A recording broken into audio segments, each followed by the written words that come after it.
Hello and welcome to episode 92 of the Gamers of the Lost Spark podcast. I'm your host Darren Whittam, and joining me this week it's the other Spark on the pod, here to join me in celebrating 2 years of glorious gaming podcasts. It's the man who came into being when the movie industry, the comic industry and the video games industry fused together in a mysterious lab accident, creating a Tumwellian force for good in gaming. It's Mr. Antony Chesson. Best intro ever. Hello, sir. Right, maybe a bit rushed. I'm alright, I'm okay. How are you, mate? I bloody love that. That was just awesome. I'm not too bad. But right at the top of the show, I must say, before we talk about 2 years of Sparks, I must apologise for last week. Last week, I led you down a rabbit hole and made you believe your own being with the Games Master clip. I said that Dave Perry just put it to the right and fell off, where actually when I rewatched it, he didn't. He actually did try, but he went down like a sucker. And I made you believe that, and I'm really sorry, and I do apologise. Oh, that's all right, mate, because I watched it afterwards when I was adding the link to the website. I thought, I watched this because it is class. And I was watching it, and I was like, oh, yeah, let's watch. And then as it played out, I was kind of like, hold on a minute, I was right. He did try.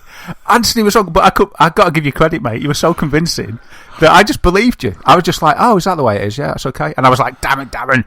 Fight your corner next time. Believe in yourself. Don't believe a word that Chesson says. I'm never going to believe it. That's it. You've blown your credibility now. It's like you'll correct me, and I'll be like, nah, but I'll be totally wrong.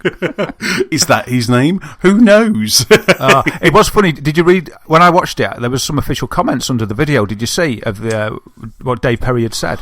No, I didn't. Yeah, there's sort of a little bit of comment to just sort of set the record straight, as it were, and he sort of just put his own point of view forward. He said, they've been winding me up for ages and stuff, and he said that he was trying to make a point by not having an imported console, because you shouldn't really do that or something, so he's trying to make a point about it or something like that. But underneath, if you watch the clip, it's been a week ago, so that's why it's quite vague what I've just said, because it's been a week. How can I remember that? But there's some official little comments there from the guys involved about it as well, and I was reading that as we were about to post, as we were just putting the page together. Yes. And I was like, that's really interesting to just hear that point of view in the comments. Mm-hmm. That was after, of course, because Claire was with me as I was editing, and that was after I'd watched the clip with her and said, something Anthony was wrong. It had to happen sooner or later. One day, that's the exception that proves the rule. Yeah, one day there was a full moon. There was a blood moon. The Tumwellian blood moon is rising. So, and I was wrong. See, that's what happens. I go all fuzzy headed. But anyway, sir, how are you doing? How's your week been? It's been all right. 2 years, man. It was 2 years. 2 years on the 15th, which is yesterday as we record, on the 15th of May 2017. It was 2 years since we started this whole shebang, wasn't it? Yes. So that's 2 years since the first day we posted episode 1, yeah? Yeah, not 2 years since we first had the idea. That was 2 weeks previous, because I reckon what happened was, I remember I got in touch with you, and we had a little meeting, and then it was like, right, when can we be ready for? And it was quite a professional meeting, wasn't it? It's like, when's the deadline? It was like, right, can we do it in a fortnight? Yeah, maybe. Right, that's it. And we put a date, didn't we, for the 15th? We did. Which was a Wednesday. And that was the first pod. Wow. Yeah. Wow. That's fantastic. So it's our cotton anniversary. Is that right? Cotton? Yes. Yeah, because 1 is paper, 2 is cotton. Wow, that's brilliant. Imagine what it'll be like in 2 more years. We might get to wood or something. Yes. Or leaf. On these occasions, I like to tell you how many hours we've got. Yes. How many hours we've done. So I've worked it out again for you. 223 hours of constant podding, which is just under 9.3 days. It's 9.29 days of non-stop chatting about games if you played them all back to back from episode 1 to 91, which is last week's. That's so cool. That's like a road trip across America. Wow, imagine it. Do you think, I don't know whether it would be penance or what it would be. I mean, there would be no reason to do this, but for some kind of charity thing, it's like I'm going to listen non-stop to the entirety of this podcast. Even when I'm asleep, it's playing in my ears. Subliminally infiltrating my senses. Wow, that's really cool. That's good. We've done some good. I think I tweeted out and said that we've done 91 episodes. 2 E3 specials, 2 Game of the Years actually, and wow, I reminded everyone that we sang at a Christmas special. That was awful. Oh god, that was so bad. Oh man, yeah, we didn't. We only did that the first time. We didn't do it last Christmas, did we? It was one take, wasn't it? Yeah, and one video event. I forgot about that. Oh, and one video event as well. We must do that some more because I really enjoyed that so much. It was so much fun. Yeah, we will. We'll have to look into what we can do to expand and grow, and just work on our formula to get even better.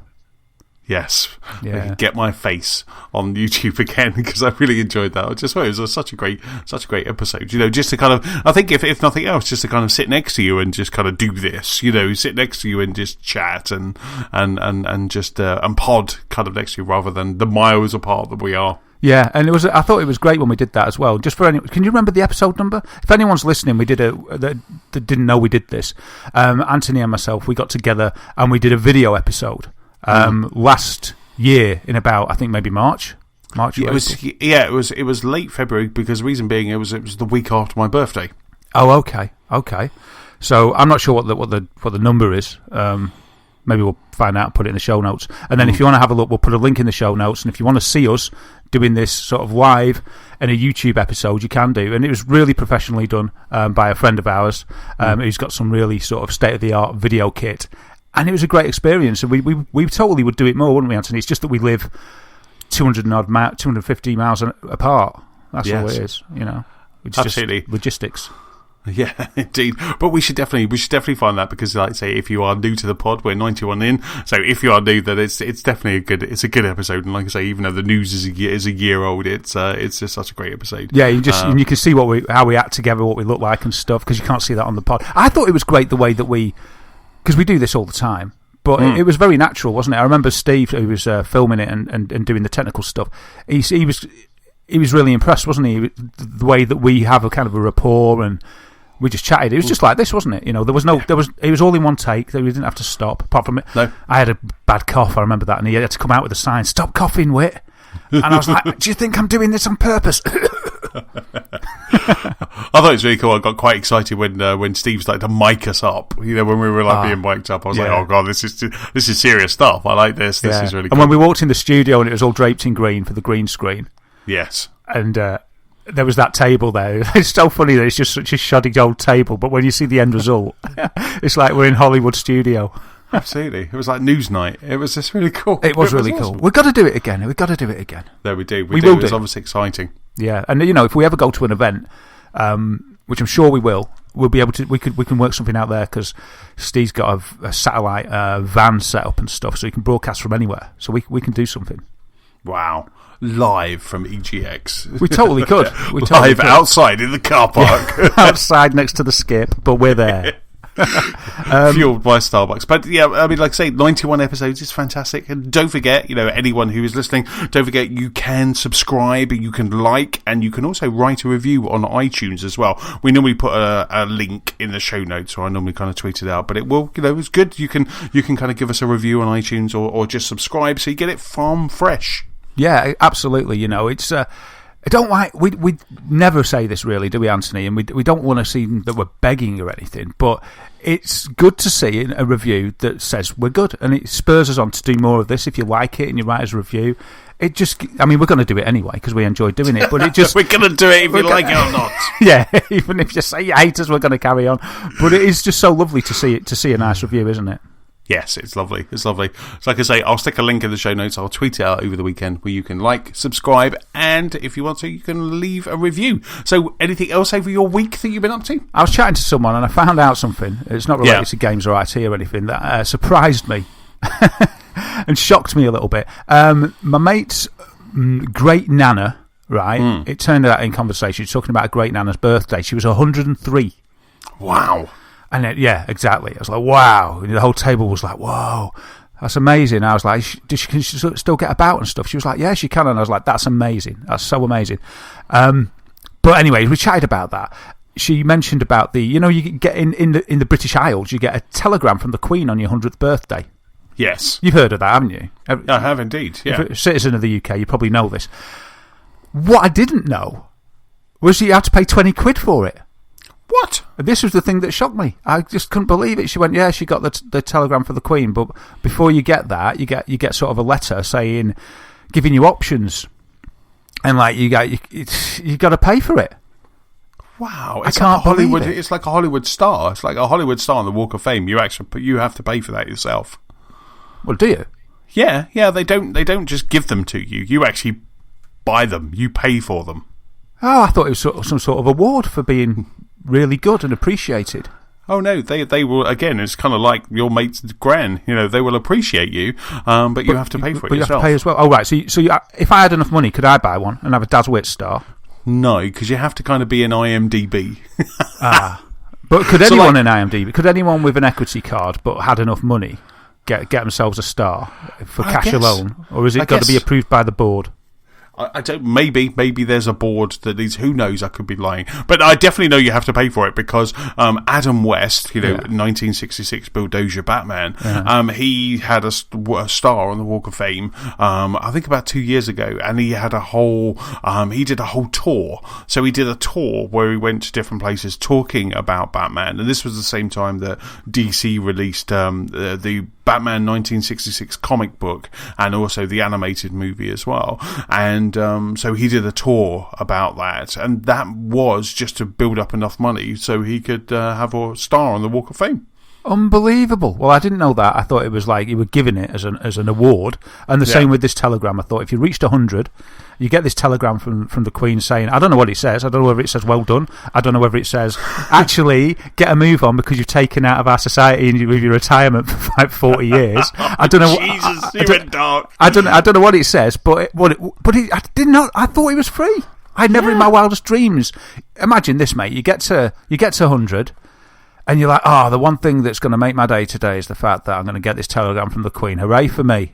But 2 weeks before, it's ruined because you get a letter through saying, well, if you want it, it's going to be this much. If you want it in colour, it'll be even more. There's prices to have it in colour as well. It's a premium to have it in colour. The Queen charges for simplex or duplex. It's like hello, I'm going to charge. That's my Queen impression. I like hello, I'm going to charge for simplex. Oh, jeepers! Wow, just send an email. She needs to send an email, doesn't she? Make it free. Yeah. Or maybe you have to pay for the email via PayPal when we're older. Well, I suppose the Queen won't be around when we're 100. You never know. It'll be. Yeah, you never know. She might be in some kind of incubator or something. It might be Prince William, but yeah, I was just a bit shocked. Wow. I just had a quick Google while you were talking. The current, in 2017, this year, the current fee for a star on the Walk of Fame is $40,000. My goodness me. And I never knew that. Wow. That's a lot of cash. So is that forever? You have to make an application to the Hollywood Chamber of Commerce, and then there is a selection committee. So you were right as well. Wow, but is that forever, or do you have to renew it?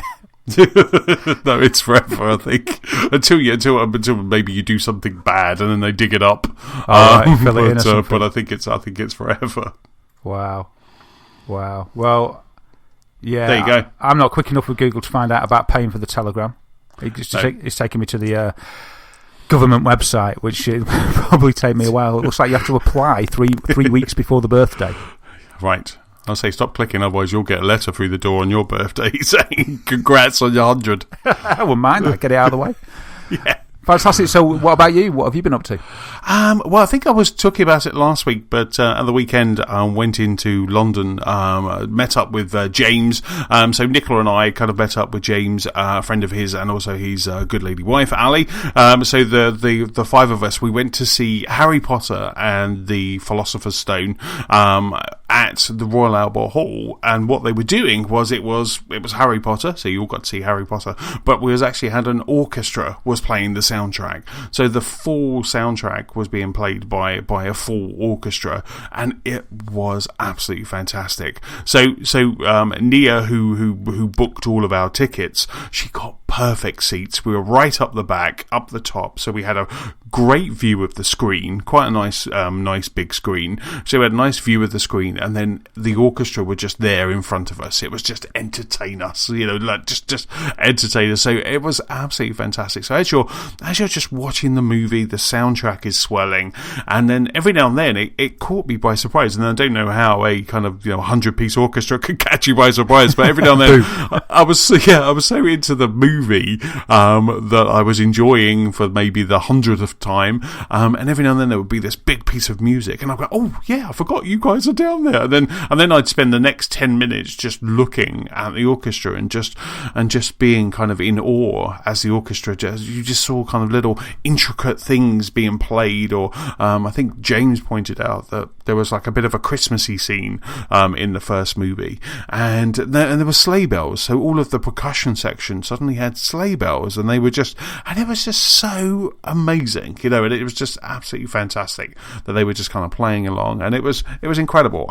They're going to do the conductor kind of made a bit of a joke to say that they were going to do all 7, but they have already advertised for next year, which is the Chamber of Secrets, and I would definitely go again because it was just absolutely magical. Wow, that sounds amazing. Did they run the film with just an audio track then, not the music track?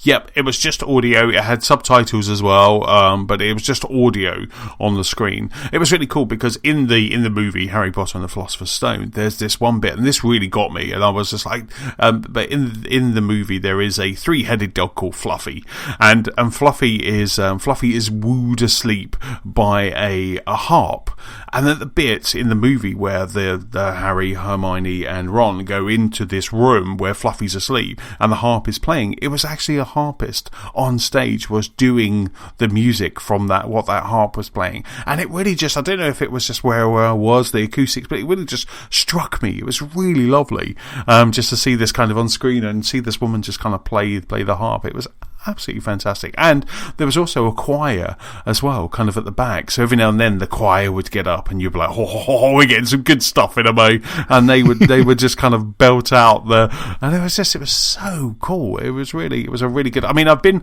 last year I went, I don't know if you remember, but I went to the Albert Hall to watch, it was the London Philharmonic Orchestra playing movie soundtracks, and I really enjoyed that, and that was absolutely fantastic. You really got those goosebumpy moments, but this was something different, and this was really cool. And they're doing E.T., they're doing Jaws, they've done Jurassic Park. I think James and Ali had been before for Indiana Jones as well, and it's just really cool. It's just such a great moment. Sounds amazing. Is the orchestra sort of obscured in the pit, or are they a bit elevated so that you can see what they're doing a bit more? Oh no, they're kind of where the normal orchestra would be at the Royal Albert Hall. So they're on the stage. The screen's quite high up. Oh, actually, they're all assembled on a stage. Sorry, I can't really visualise the Royal Albert Hall. I don't go there every other week like some of us. So you've got the orchestra on the stage then, and then above them you've got a big projector screen. You have indeed, wow. Yeah. And it's absolutely fantastic. I will send you a picture via Skype so you can kind of have a look. But it was just absolutely fantastic. And kind of before then, and I've put loads on my Twitter feed as well, but if anyone's interested. But before then, before we went to the Royal Albert Hall, James's wife had she kind of found this place where we were going to go for something to eat beforehand, and it was a place called the Old Dutch House, or the Old Dutch the pancake House. place. The pancake place. Yeah. Oh my God, it was amazing. It was just like, it was heaven. It was just so, I had this ginormous pancake, and the pancake, we were on a table, there was 5 of us on the table. We weren't sure how we would fit all of the plates on, because the plates are bloody enormous. So I had a pancake, and it had, what did my pancake have? It had apple in it, so it was almost like stewed apple, like pieces of apple in it. I went for crispy bacon and maple syrup, and it was just so delicious. It was just amazing. And Nicola had the same as me. James had a fishy one, and Ali had like an aubergine one, and it was just like a Greek one. So we were like sweet and savoury all over the place, and it was just fantastic. It was really cool. Yeah, I was in my happy place. Brilliant. Yeah, I've been there. It's called My Old Dutch, I think. Yeah, and I used to go. I can't remember the road it's actually on, but it's in between sort of, I don't know, Oxford Street and Holborn. Right, I think there's about 4 of them because we were in High Street, Kensington. Okay, so there isn't just one. Yeah, and then we walked from High Street Ken to the Royal Albert Hall. Walk off the Pancake a little bit. It wasn't that far, but we kind of maybe done one corner, one mouthful. But it was just absolutely just delicious. It was absolutely lovely. How much bacon did you get? Was it a good amount? Yeah. Or was it a bit stingy? Because you've got to have a decent amount of bacon to go with the syrup. Yeah, absolutely. Do you know what? The trick here is I went for... James had it previously, and I went for the Amsterdamer, it's called. And it comes with bacon, right? But when I was walking past, we were going to be seated, I clocked someone who had it, and the bacon... Nicola likes her bacon crispy, and the bacon wasn't crispy. Yeah. So I just said, right, can I have crispy bacon instead of the bacon that you serve with it? And they said, yeah, absolutely no problems. They were really lovely in there. And they said, absolutely no problems. So they did this. They covered the pancake with bacon. There was enough bacon. There was and it was, oh God, it was so nice. It was so nice. Making my mouth water. I've been thinking about it since, it was that good. It was that good. Are you going to remake it? Are you going to replicate this in the home? I think I should. I don't know how I'm going to get a pan that big. Maybe I'll do a mini version of it. But it's only a hop, skip, and a jump on a tube next time I'm in London. So wow. Especially if you say there's one in near Oxford Street, that's even nearer to where I work. Yeah, totally. Used to go there occasionally, and it was nice. But I never had a bacon one, and I'm annoyed now. Yeah, it was just so good. Bacon, maple syrup, and it was just so nice. So that was Saturday. Had a fantastic day, and then we. And then on Sunday, it was day 3 of the Tunwells Food Festival. So we have 2 food festivals in Tunbridge Wells. And it goes Friday, Saturday, and Sunday. So on the Sunday, Nicola and I kind of wandered down to the Pantiles, the kind of tourist hotspot in Tunbridge Wells. We went down to the Pantiles where there was a food market. So I went, grabbed a beer. There was lots of craft beers and things like that there. So I went got a beer, and then just kind of ate my way around the food festival. So I'm like, I'll diet tomorrow, but right now I'm just gonna. So I just kind of had a Scotch egg. There was a Scotch egg place. Had a Scotch egg while I was walking around, and then we ended up kind of having some Greek wraps. Nicola had lamb, I had pork, and then it was so funny. We were like, God, I'm really stuffed. And then we came across like a jerk chicken place, and I was like, do you know what? I could do with that right now. And I had some jerk chicken as well. So I had like double helpings in the food market. It was absolutely superb. Nice one. Sounds great. I went home and had a snooze. Yeah, I don't know what's wrong with me. I just feel really tired all of a sudden. A couple of pints of beer, all of that food. I was like, well, I'm quite sleepy. So you said there were some craft beers there? Yes. Now, there's also artisan beers. Right. That I hear a lot about. Mm-hmm. So what's best? Is there a ranking here? Is it? I would say, you see, as an outsider, I don't really know the score with all this newfangled beer. The artisan beers would be better than craft beers. Is there a ranking? I don't think so. Do you know? I don't know. Artisan beer. I mean, that's up there. Craft beer is pretty good. Spent some time crafting it, but artisan. But I kind of like I see kind of artisan. I see artisan and craft where it comes in beer. The same thing. Always. I mean, but with artisan beer, is that something that maybe, is that maybe something that's a little bit kind of fancier? Maybe something that is has maybe got fruit or a fruity taste or something like that. Yeah, an oaky More of an oaky aroma. I don't know. I'm getting my sommelier head on it. You know what I mean? It's just like, because you get some beers and they're like, this has, like, I got some on the way home on Friday night. There was one, got it from the Beer Boutique in Tunbridge Wells, which is a nice little kind of artisan beer place in Tunbridge Wells. So does that only do artisan beers and no craft beers in there? So there was like a whole load of fridge in cans, real kind of hipster beer. There was this can that had been created for two people's wedding who I don't know. I don't know these people, but that's what it said on the can. And this had an aroma of melon and lychee or something, and it was really nice session IPA.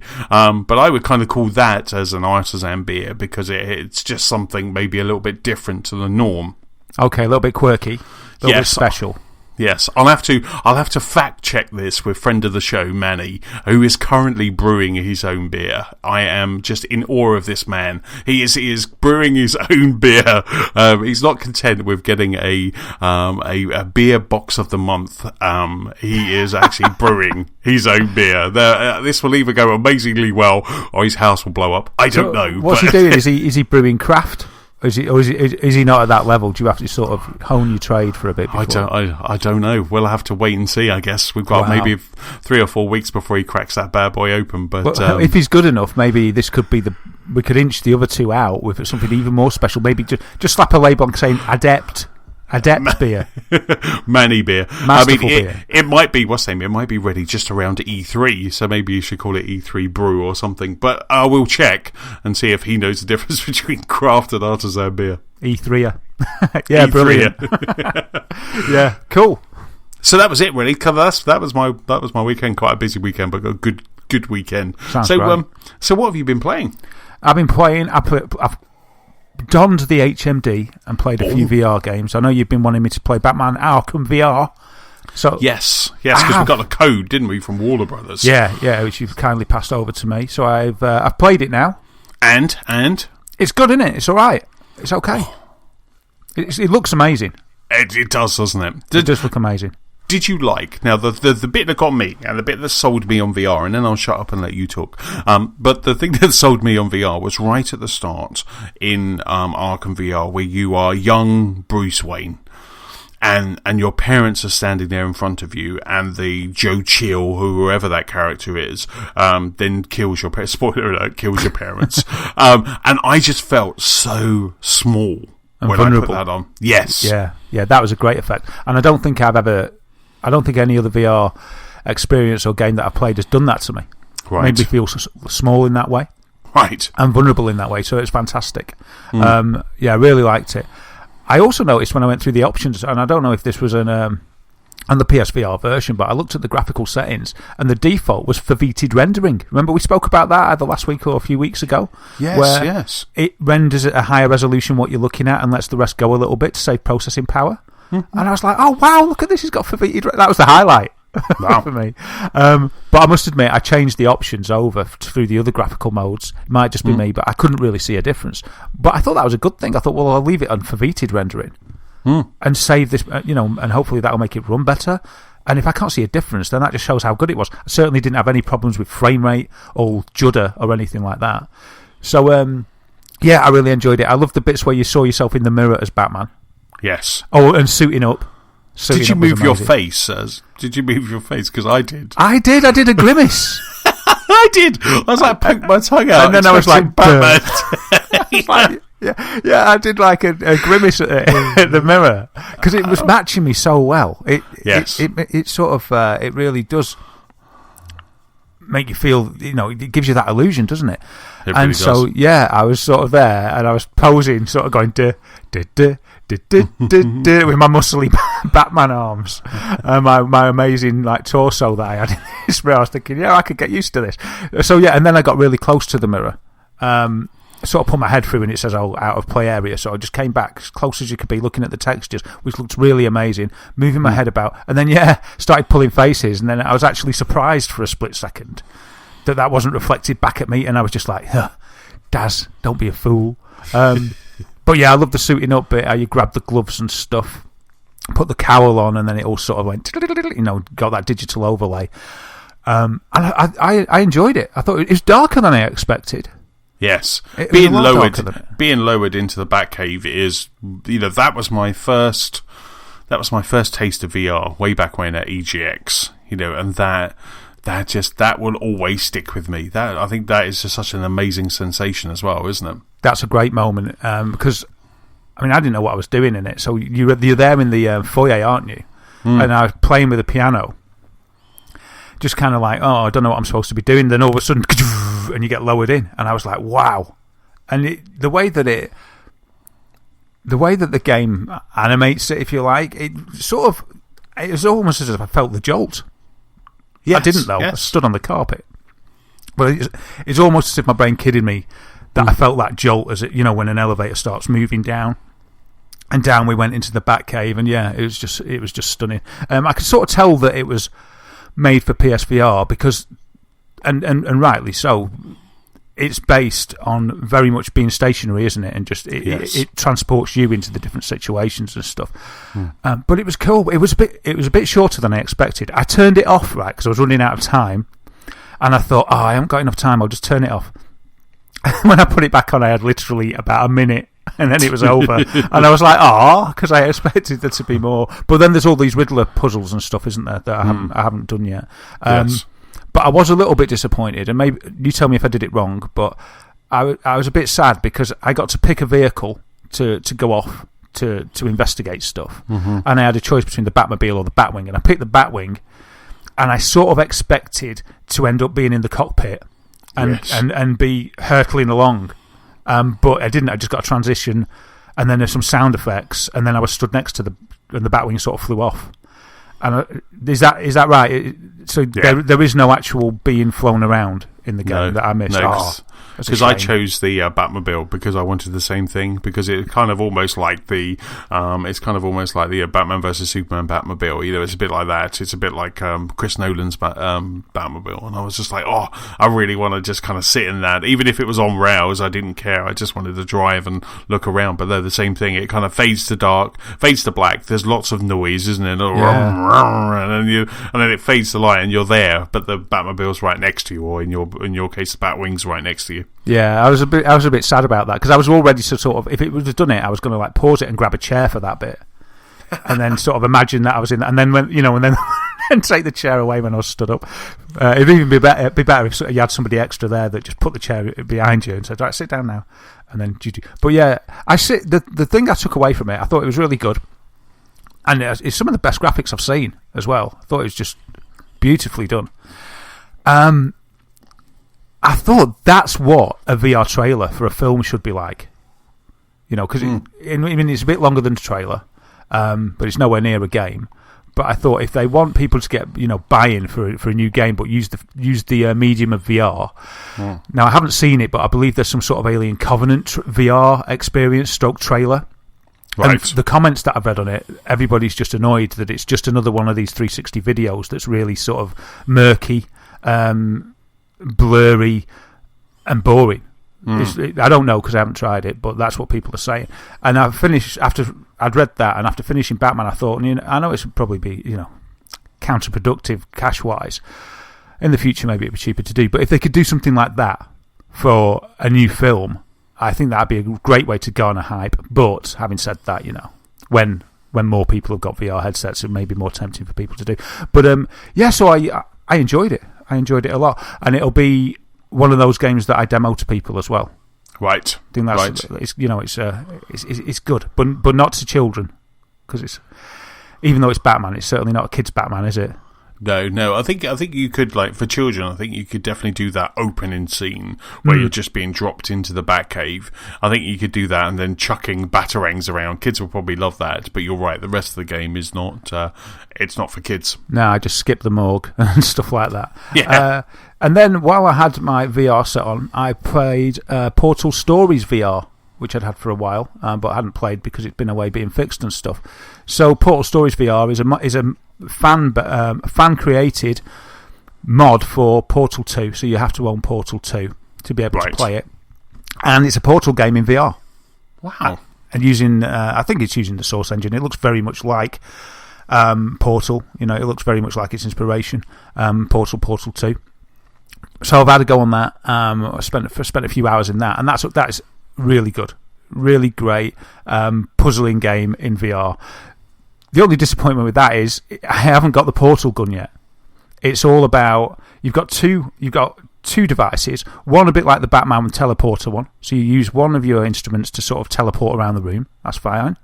And the other one is like a grapple. Well, same as Batman again, actually. It's like it's a laser that pulls things towards you.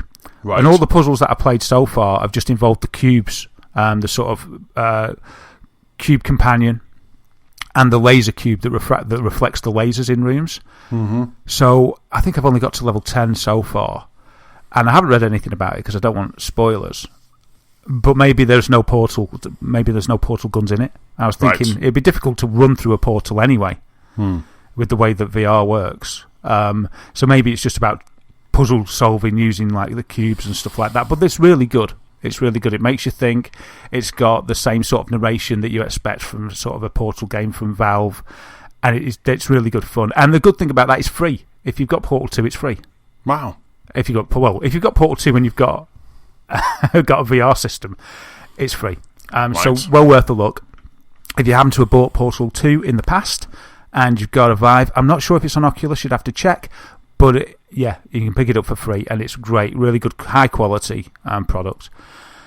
Apart from that, it's the same old for me, really. Persona 5 still. I have been putting some extra time in here, partly because it's time to finish it, and partly because it's just awesome and I love it. So yeah, I'm 85 hours in now. Wow. And I've just hit the final palace, I think. The final area in the run-up to the final boss. And it gave me one of those sort of warnings that these games kindly do. And it said, the story is about to... How did it phrase it? It said, the story is about to evolve quickly now. We recommend you do a save. Right. And it was like at the end, the culmination of this really exciting bit. Actually, it was a bit like...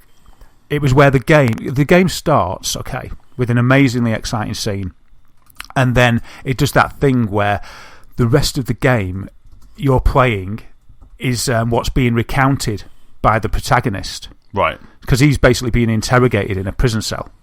And so he's regaling the tale of how he got there right from the start, how he met his friends, what happened and all this, and then you play the game from his memories. Mm-hmm. And then this is the point where I'm up to now, where those memories catch up with the present. And then you're going onwards, like films do it, they say 6 months early or whatever. So I've caught up now with the present. And I said to Claire, in films when they do this, usually that's the final act. When you catch up with the present, it says like 1 year before, and then it gets back to that bit. I said, usually you get into the end. And then it flashed up and it said, we really recommend saving now because the story's going to start escalating quickly. Wow. And I was like, yay! And then we got into this new area. So I've got, but it's hard. So I'm just working my way through that. But it's just been so exciting. I know I've gushed about it a bit. A bit. What are you talking about? A bit. You're always on about it. I'm loving it even more, man. It's really getting its teeth into me. Absolutely. It's like with every session that I play it, and as the weeks go by, I love it more and more. When I started, I must admit I was a little bit dubious. I thought I might not get into this. I don't know if I like it really. I was thinking, I don't know if I like the style, but everybody's saying the style's so cool. I'm not actually sure if it's for me. But honestly, man, I absolutely love everything about it. I can't stop singing the songs to myself. I want the soundtrack, but I can't afford 100 quid, so I won't be buying it. I think it's 40 quid on iTunes, but even so. And they're cheeky because the game is like 100 hours long, okay, say. And they're very cheeky because over 100 hours, these tunes they get to you, You start to love these songs. It's just awesome. The characters are so nice. They're so likeable. The stories that each of them has, the backstories, them coming together as friends. It's just a thing of beauty. I love it. I mean, there's a few cliches in there. You've got the grumpy guy that ends up being, slowly comes around and is nice and stuff. But it's all just done with such sweetness. I think it's just really nice, man. And it tackles some dark adult themes and stuff. And it's just a great game. Part dungeon crawler, part social agony aunt simulator. I don't know what you want to call it. And roaming around Japan and stuff, checking things out. It's just so unique. I mean, I've never played another Persona game, and I've never played a Shin Megami Tensei game before. So, to me, it's really unique. And I just say to myself, this was 10 years. People waited for 10 years for this from Persona 4. And when I finish this one, I don't know what I'm going to do. Well, I may well start Persona 4, which is a PS2 game, I believe. Because I haven't got a Vita. Because I think Persona 4 Golden came out on the Vita or the PSP. I can't remember which. But yeah, I think it's going to leave a hole. It's going to leave a hole, man. And I'm talking about a bigger hole than Horizon Zero Dawn left. I felt, I missed Aloy after Horizon Zero Dawn. I haven't finished Zelda, so I don't need to worry about that at the moment, and I'm way off that. But I'm going to miss the guys in it. It's weird, man. You get attached to these guys. They're just such likeable characters, and I think that's what drives this game. It's the characters in it. They're just you just really get invested in the story, the overarching story, the intertwining story between all the characters. The setting I love because it's Japan, obviously. The music's amazing, even though I wasn't sure about that at the start. I was kind of like, what's this Jamiroquai rip-off stuff? I don't like it. Now I absolutely adore it. It's like a mixture of J-pop and acid jazz. Wow. And I tell you, mate, I want to send you a link to one of the tunes, but it's just that because I love it now. In my head now, right now, I'm just sort of kind of it's in my background now. But I'm just thinking, because you haven't played it, you might just say that's rubbish. But there's something about it, and some of the tunes are synonymous with each part of this game. You meet, there's a bad guy that comes along, and you have to infiltrate their hearts or their palace to change their hearts. Okay, and to change their hearts, you've got to fight your way through the dungeon or the palace and secure a route to the treasure, and then steal that treasure. Okay, so a lot of the time is spent just finding a way to the treasure in the palace. But when you find the treasure, then when you next go into the palace, you've secured your route, and that's kind of the final bit of that level. And the music kicks in, and it plays this certain song, and it's like the soundtrack to the game, but it's sort of really sort of intensified. They do like an upbeat version of it. And, mate, it's just so amazing. It's just so cool. Anyway, I'm going to settle down. So Persona 5, it's 6 out of 10. No, it's really good, and I'm excited, and I'm near the end, and as you can probably tell, really enjoying it, man. I'm so glad that I played it. I would implore anybody who fancies a change or that's even curious to give it a go. But if you give it a go, make sure it's not worth it unless you're willing to put the time in. Because I think you could easily give up after, say, 5-6 hours, and you could just think, it's not for me. But if you stick with it, I mean, it's a big ask. If you stick with it for 10-15 hours, honestly, it's maybe not even that much. It's hard for me to work that out. But if you stick with it, I just think it's well worth it. If you like RPGs, if you like adventures, if you like JRPGs, I haven't felt this way about an RPG since Final Fantasy VII. It's amazing. And I don't know if part of it is because I turned the English audio off, downloaded the Japanese audio, because I found that I preferred that, and put the subtitles on. So, so the whole game I played with reading the subtitles, but with the Japanese audio to have the voices as intended, if you like. And it could be just the way that, because I remember, because Final Fantasy VII was, because back in the day it was all written anyway. And I don't know if there's something about, because I think there is something about when you read a game, when you read the subtitles, because you overlay your own characterizations and things over the words, don't you? So like reading a book, you sort of your imagination helps accentuate the character or the text or whatever, or maybe it drills deeper into your psyche than it does just having it going through your ears, because you're actually reading it and processing it. And I'm not sure whether that makes it more of a personal experience, or whether it makes it more of an enjoyable experience, or whether it just pierces you further to have more of an effect. So I don't know whether it's just because I'm reading it that it's had more of an effect, or whether it would do if I hadn't put the subtitles on. I mean, it's still a great game, but I'm not going to play 90 hours again with the subtitles off just to make a comparison. But yeah, if anyone out there fancies a change, if they haven't already fallen for the hype, if there's a drought in summer, and you want something to do, this game is class. And there's no downtime because the whole game runs through a calendar system. So it starts in like April, and it's just like April the 1st, April the 2nd, April, every day. So you could do something different every day. You can choose to progress the story if you want, or you can go around and chat and hang out with your friends if you want. It doesn't feel like an RPG where you go off and grind. It's constantly making that forward momentum, which amazes me when I'm 85 hours in. Yeah. Because I haven't really chosen to dither. Like in a Final Fantasy game, I'll dither around and level up for ages, but that'll mean that the story hasn't progressed. But that's my choice. And then I'll go and progress the story, confident in the fact that I'm strong enough because I've leveled up, because I want to be strong enough because I can't be bothered to die. The leveling up's really even, but there isn't really. I've never really felt that I was hanging around. It's been story all the way, which is amazing for a game of this length. Yeah, it's a good game, man. Your conclusion is no. It's such a shame. I don't know why I put it down, and I think you're right. I kind of got to that 5-6 hour mark, and I was like, I don't think this is for me. I think my problem was I had Zelda. I was just going to say, I was just deep into Zelda. So because I had it from Boomerang and I sent it back. Just because I'm like, no, I'm not going to play this. It was out of stock on Boomerang. I thought someone else has probably got this on their wait list, and it's not fair just sitting in my PS4. So I just never played any more than that. I just kind of gave it that one big game when it first came out, which was about 5 or 6 hours. But I loved it. I thought the art style was incredible. Oh, it's fantastic, and that's what it was, because you had Zelda, and you were bang into Zelda at the time when Persona hit. Yeah, I was later because I think I started Persona a few days before I got my Switch. Right. But then I was on Zelda, and then I was trying to do both. But you know what did it for me? It was sending my Joy-Con back. Of course, yeah. And because I sent that Joy-Con back, I was without my Joy-Con for a week, which gave me... I had nothing else on my plate. So I had a week of Persona, and that was the catalyst. And then Zelda came back, and it's like, yeah, I still love Zelda, but the story had got me. So I was I was sailing down the rapids of the story by then. Yeah, so that's what it is.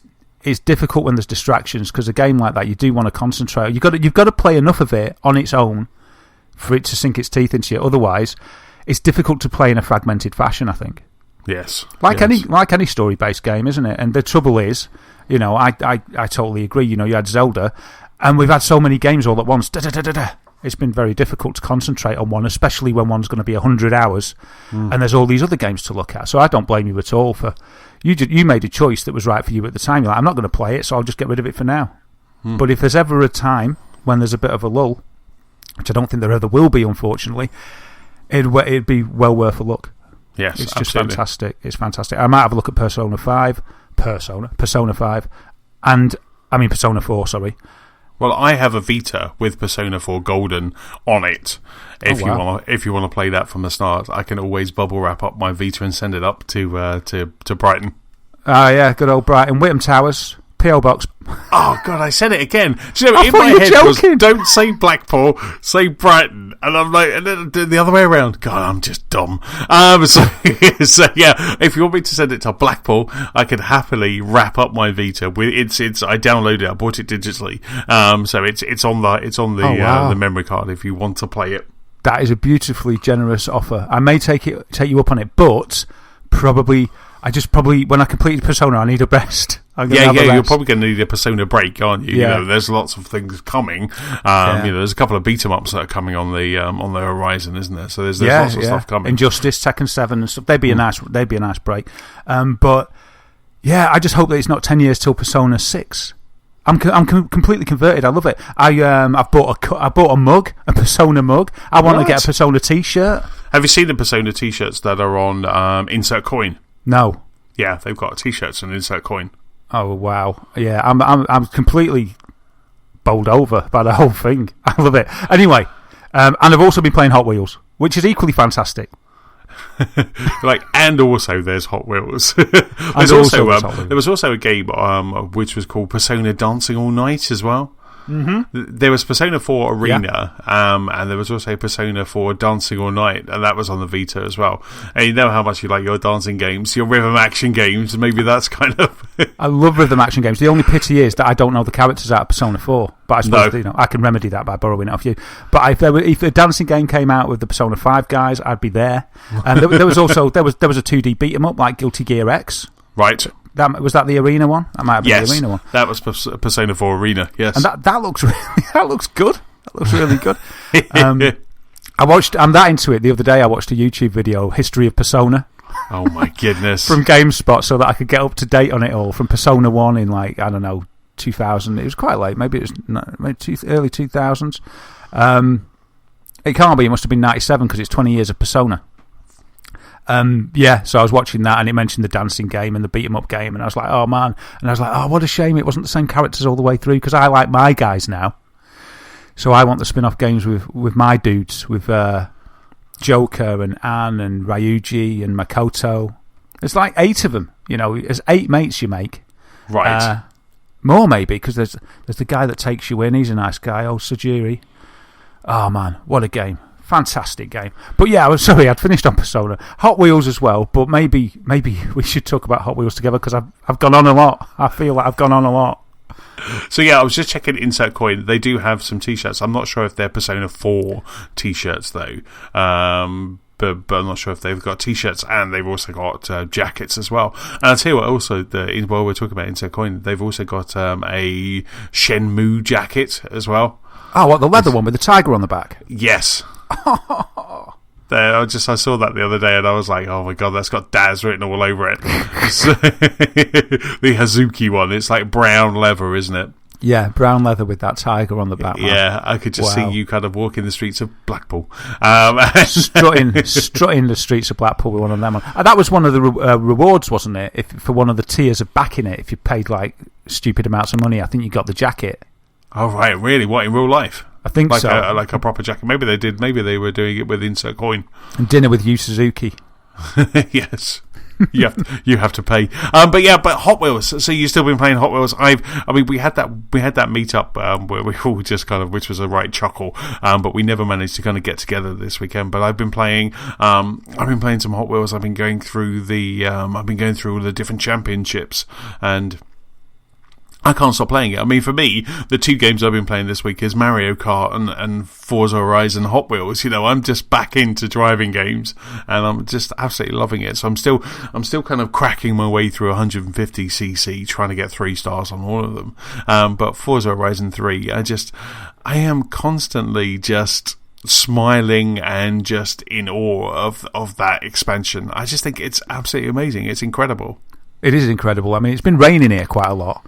But the thing is, you can just put Forza on, stick Hot Wheels on, the sun's shining, the orange track is burning, the rubber's burning, the sun's shining off the sea, and it's just beautiful. It's better than life. It is when it's drizzling all the time. You look outside and it's all miserable. You look at your TV and it's just amazing. Yeah, it's like, where do you want to be? I want to be in Hot Wheels. I want to be there. Have you unlocked any Hot Wheels? I've unlocked 3 Hot Wheels now. I've got 3 Hot Wheel cars. Oh right, well yeah, I've got 3 because I unlocked a new one the other day. It's sort of got, I'm not very good with cars, but it's got like a dragster, because the bits of the engine at the front are sort of popping out of the bonnet. Yes. So that's the most recent one that I got, and I've got all the roads as well. Right. Oh, well done. Well done. I know. I don't really do that, but Sam helped me actually. He got into it, and he was just driving away, so he cleared all the rest of the roads that were left. It was quite good. I spent one session just listening to a podcast, and I was doing all of the XP boards.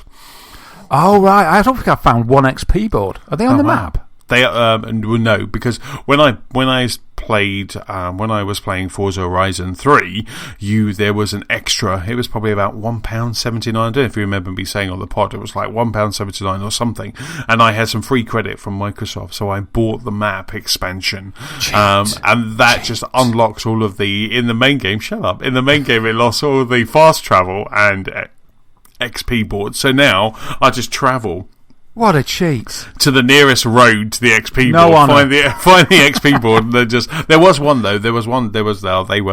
They say good at playground games. You know, there was one that was just up on a raised platform, so I had to get my fastest car, launch off of a ramp, which then took me to the platform, which I could then just break that XP board, and then bing, the rare achievement popped, and I was like, I love this game so much. You know a DLC that I'd buy?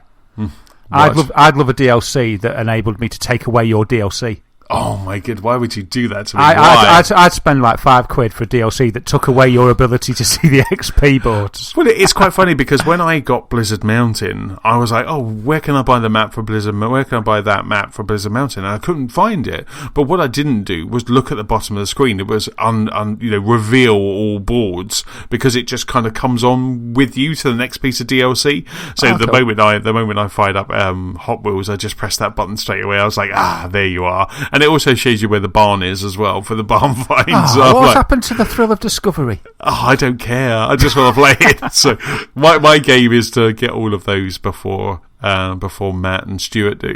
So, hold on though, have Matt and Stuart got the what you've got? Have they got the same? I think yes. I think they probably so it's have. I know field. Stuart has. I know that for a fact because he told me about the Blizzard Beach one. I'm not sure about Matt.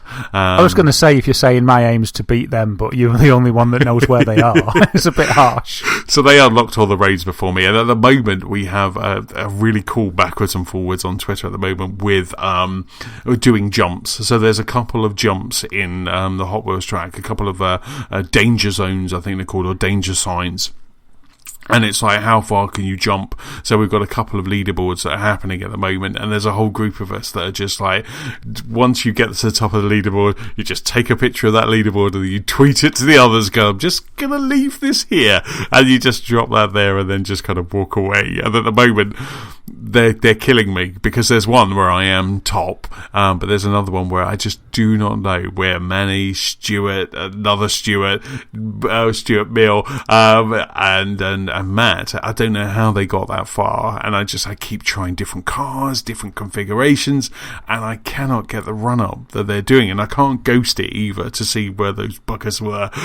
So that's really killing me. I won't tell them it's killing me. No, we'll just keep it between us. I'll keep it, yeah, just between. But it is absolutely killing me. But there was one that I got like a smashed Manny's in a big way, and well, maybe only by about 20 metres, but it was still in a big way. And then I just left that on Twitter last night and went to bed. I was just it was like mic drop, went to bed. Brilliant. That was just so cool. But that's the kind of thing that keeps you up all night. If you don't do it, it's like, right, I'm going to do it before I go to bed. the minutes turn into hours. Absolutely. I think it was Saturday night. I think when we got home, watched a couple of episodes of the Goldbergs, and then like Nicola was like, I'm going to bed, I'm really tired. I was like, yeah, I'll be up in a mo. 2 hours later, I'm still just trying to do this one jump. So all I'm doing is literally jump, fail, drive back round, do it again, rewind, do it again, jump. It was just like rinse and repeat. And but when you get near, it's just so good. It feels so good. It's like a drug. Yeah. What have you done to me, Playground Games? What have you done to me? That's what the best games do, isn't it, man? It really is. It really is. But yeah, no, I'm absolutely loving it. And I'll tell you something. I've unlocked. I think I've unlocked the A class. Got the achievement for that, and I'm now on the S1, and that's quite tricky. I'm kind of finding that I'm coming like second or third, and I'm not getting enough stars to unlock the next thing, and it's really good. It's really challenging me, which I'm really enjoying. It's just I find it's quite challenging, just because it's based on Hot Wheels. It's no cakewalk. It's you got to really concentrate. I mean, I find it reminds me of Burnout. Like if you blink, that's it. Yeah, it's just game over. It burns my eyes out like a Clockwork Orange playing it. It's really cool. I do find myself kind of maybe not taking the driving as serious as I would have done as I do in Forza, or as I did on Blizzard Mountain. For some reason, that track, just to me, I think it's because I'm playing Mario Kart as well. So every now and then, I'll just take a corner and I'm not even braking. And I'm like, what are you doing, Chesson? It's like, what are you doing? You've got to brake. This isn't Mario Kart. You can't just jump and glide around. So, they have created, I mean, we said it last week, we were gushing about it last week, but they just have created such a fantastic piece of DLC here. It's just such a great add-on to an already fantastic game. And I just love every minute of it. Yeah. I think it's going to be enshrined in Forza history as sort of the best DLC that they've done, and the most diverse is the wrong word, but just the best slants you could possibly do on perfection. Yes, absolutely. I just want to play it more. It was so funny. I've never played at lunchtime. I don't normally kind of get enough time, really, but I've never played at lunchtime. But today, I was even tempted to go down. It was so funny. I was like, do you know what? I've got half an hour before my next meeting. I might just go down, grab something to eat, because I was working from home. Go down, grab something to eat, and just have a quick go of Forza. And I was just about to step away from my desk, and someone rang me, and I was like, I wanted to just ignore the telephone call. This shows how hooked I am. I wanted to ignore the telephone call and just go, but I didn't. I took the call instead. And then that kind of left me with about 10 minutes before my next meeting. So I just ran down, got some food, and then came back up again. Yeah, were you begrudging to the caller? I wasn't. I'm like, what do you want? Did you know you ruined it? You've ruined my day. What do you want? But yeah, though, it's really cool. I'm absolutely loving it. Can't wait to play some more. Awesome. We should try and hook up with everybody again, because that was just such a laugh, wasn't it? Yeah, we definitely should do. Yeah, we should. It was brilliant. So much fun.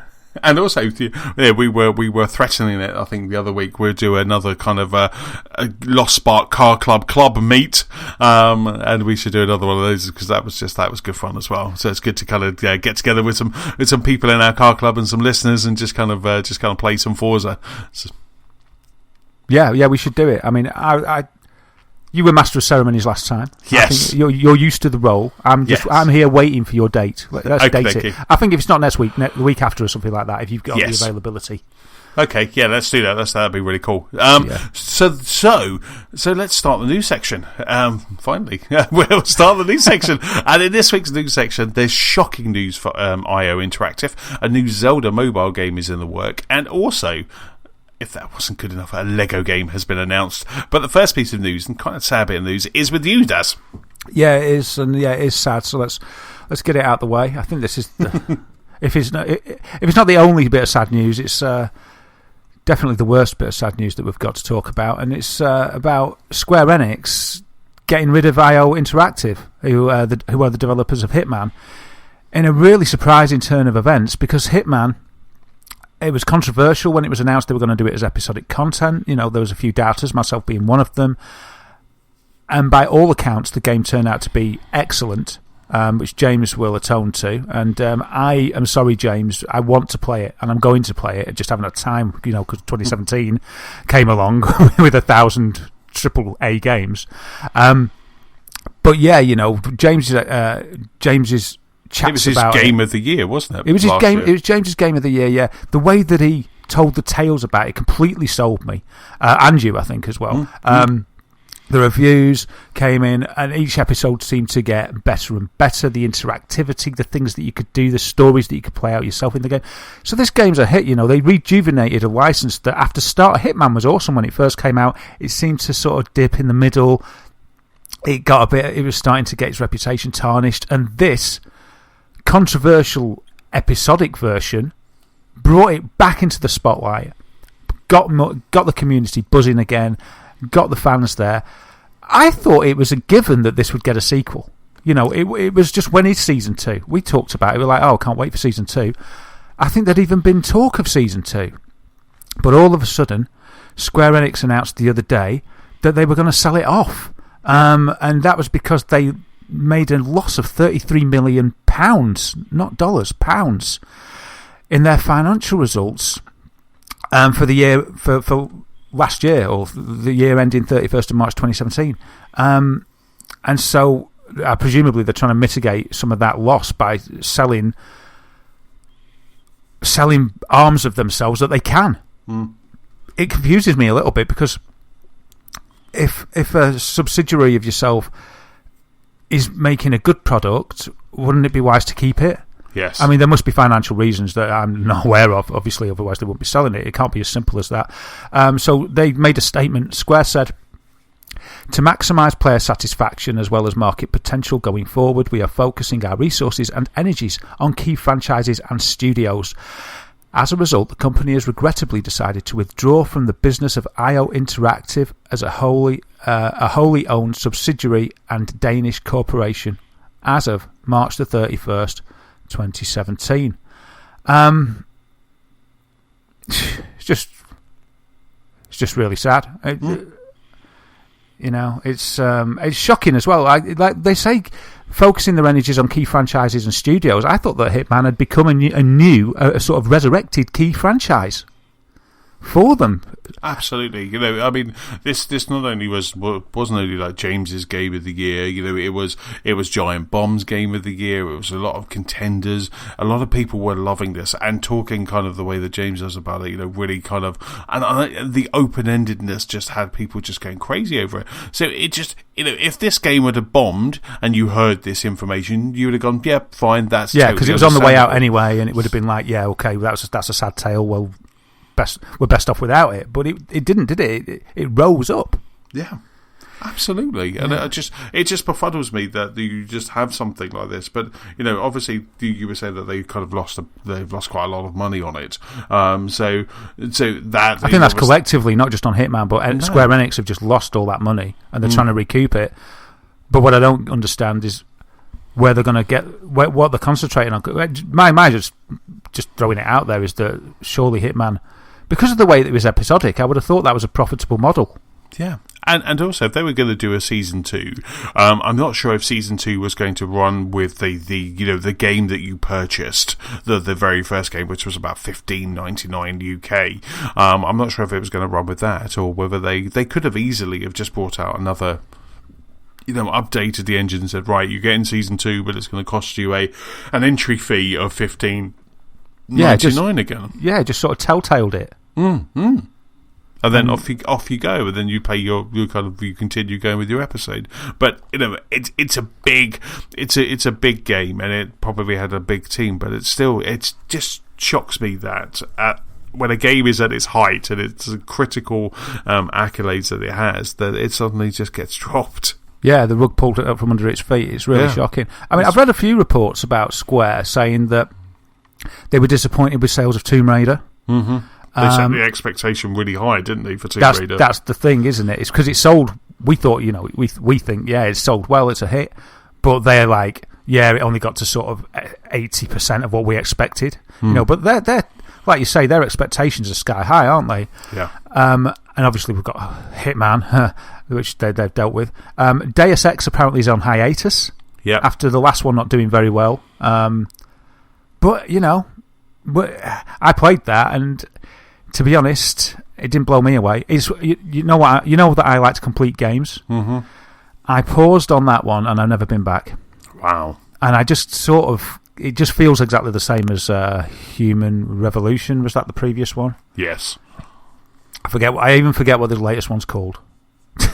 And that's how much of an impression it made. It just felt very sort of the same. It's called the death of a franchise. Deus Ex. Colon. Franchise fragmentation. And Thief as well, Yeah. So what? I'm just trying to think, what have they got that's profitable? Well, as long as they're concentrating on Final Fantasy VII Remake. I wish the guys at IO Interactive all the best. But it's not all bad news. There's rumours already that people may be buying them. Right. There's a German website called GameStar. They insist that they've had reliable sources telling them that there's an interested party who are going to buy IO, and there'll be an announcement later this week. So it could have a happy ending. Wow. Imagine if Microsoft bought them. Wow. And made that exclusive. That'd be a good move. Absolutely, it would be a really good move, wouldn't it? That's a really good. That's a really good. As Phil Spencer says, that's a really good item in their portfolio.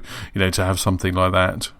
Yeah. Actually, what they've said at GameStar isn't that somebody might be buying them, but they've said that they're sure that IO Interactive will be able to take the IP of Hitman with them.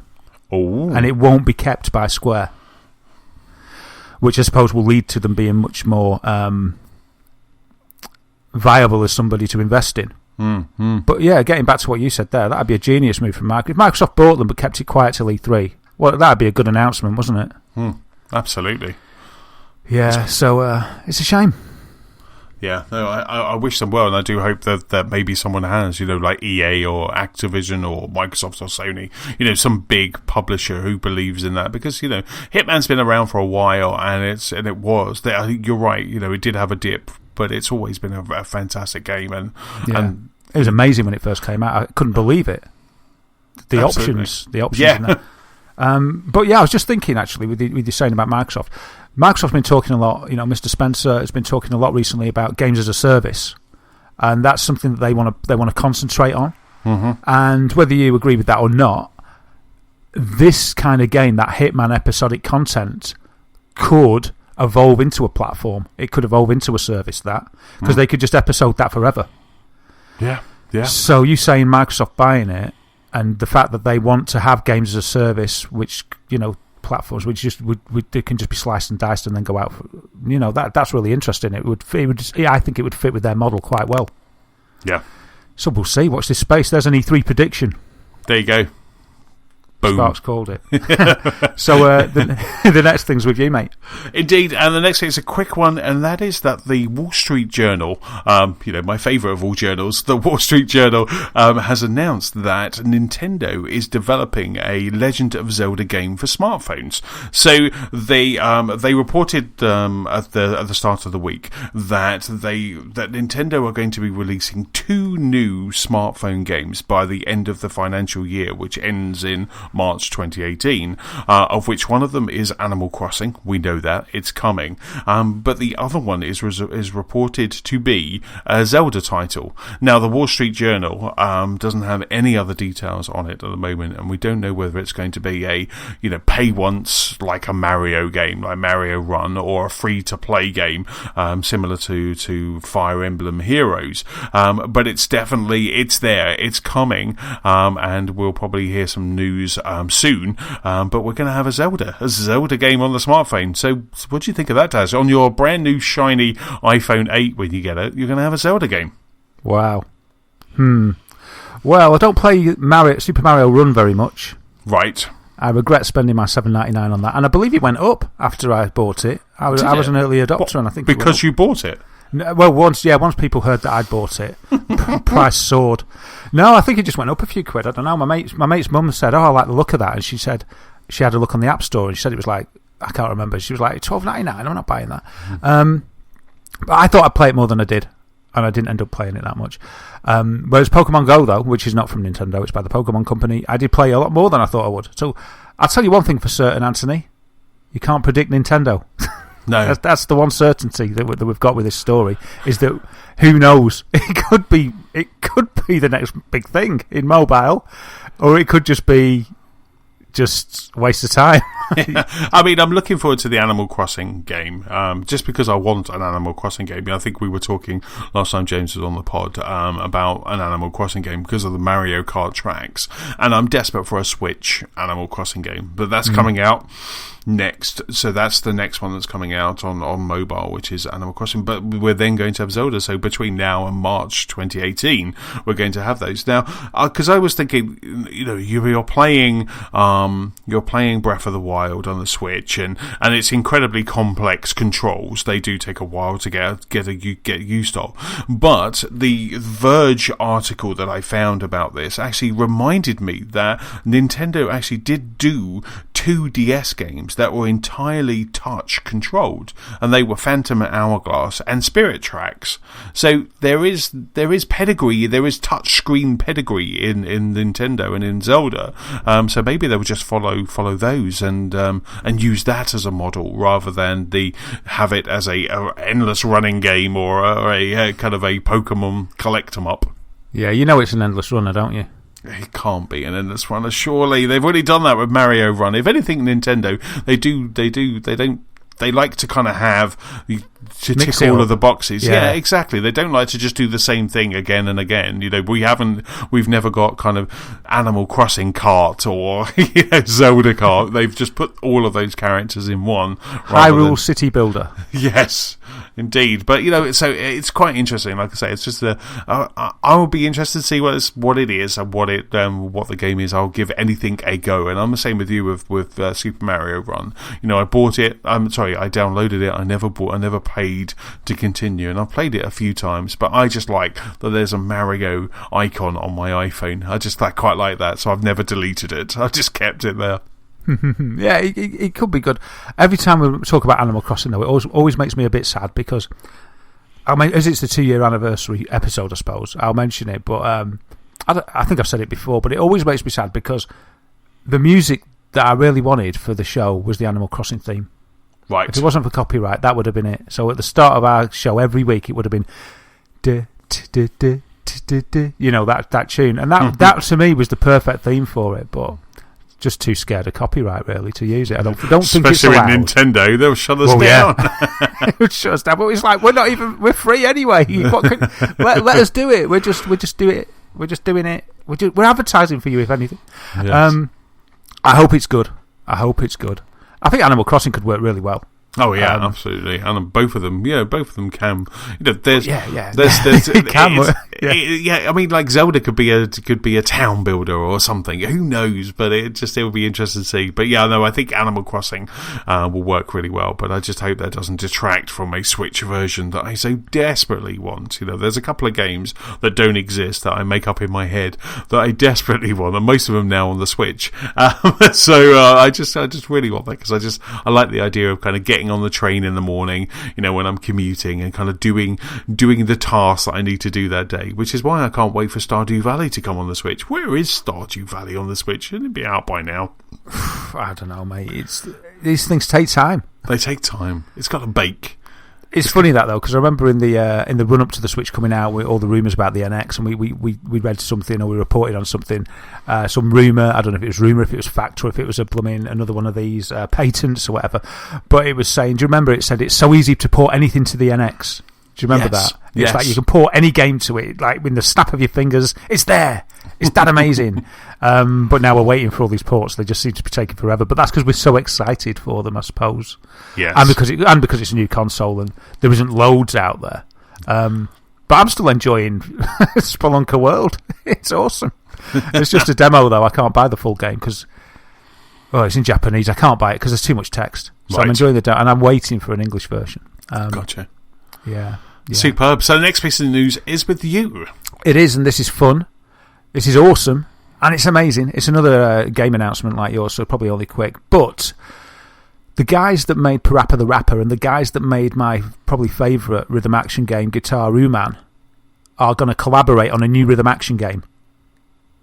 Awesome or what? Called Project Rap Rabbit. Oh, I like the title. Yeah, it's a working title so far. I don't know if it's going to be the finishing title. But yeah, so two of the guys behind probably I don't know, I was going to say two of the most popular rhythm action franchises ever, but I think Parappa the Rapper's known a lot more than Guitar Man. I don't know if Guitar Man's known to the same degree. Right. But I absolutely love that game. It's brilliant. That was a PS2 game. I discovered Guitar Man because a demo of it was on the front of a magazine. That's how long ago that was. And I put the demo on, and there was no instructions, and there was just a dot in the middle of the screen, and I put it on, and I didn't understand what the heck to do. And it was like, what is this game? This is ultra weird. And then we died, and it was like, but the music, the song was so good. We had another go, and then we sort of spanned the analog stick round, and then we got this sort of cone that revolved around, and then slowly pieced it together that you have to follow the track with the cone and press the buttons. And wow, what a game. But anyway, so yeah, that's my favourite. I love Parappa the Rapper as well. And yeah, these guys, they're going to collaborate on this game called Project Rap Rabbit, in which it's a rhythm action game, but with a difference. Well, it's a rhythm rap game, I think is what they're saying. And instead of just doing sort of the copying the inputs, usually you just hit the button at the right time, don't you? Mm-hmm. They're going to try and make it different by letting you have an extent of dictation with where the rap's going to go. so you can sort of fork off in the fork. There's no need to be rude. That's it. I'm at the end of my tether. So you can put the wrap wherever you want, and you can fork off. You can fork off. You can make a fork within. Brilliant. Oh, that's superb. That is funny. I just want to keep saying that now, but I won't. Just because we don't want to get canned by iTunes. Because we're a PG audience. Yes. Yeah. So let's get serious again. So you can make a fork off the track.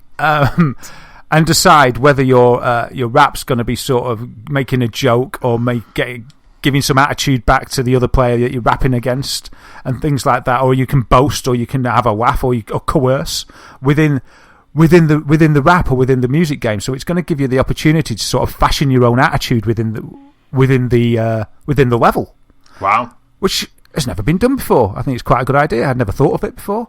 And maybe some other rhythm action games could take note and do that. I quite like the idea of you going off on a tangent, let's say, that's a better way of saying it, or a less risky way of saying it, and sort of forming your own style instead of just, not mindlessly, but all the other games, the tune's there and you just follow the tune, don't you? There is no real creative aspect or ability to deviate from that.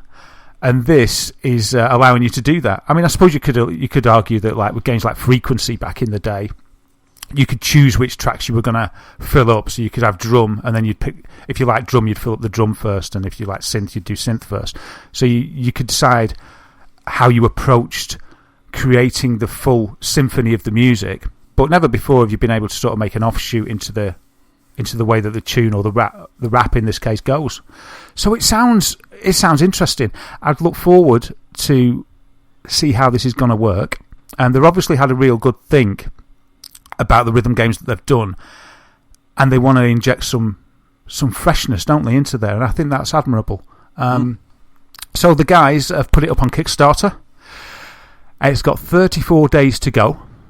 I don't know whether it'll get back, so we'll see. And we'll see if there's desire out there.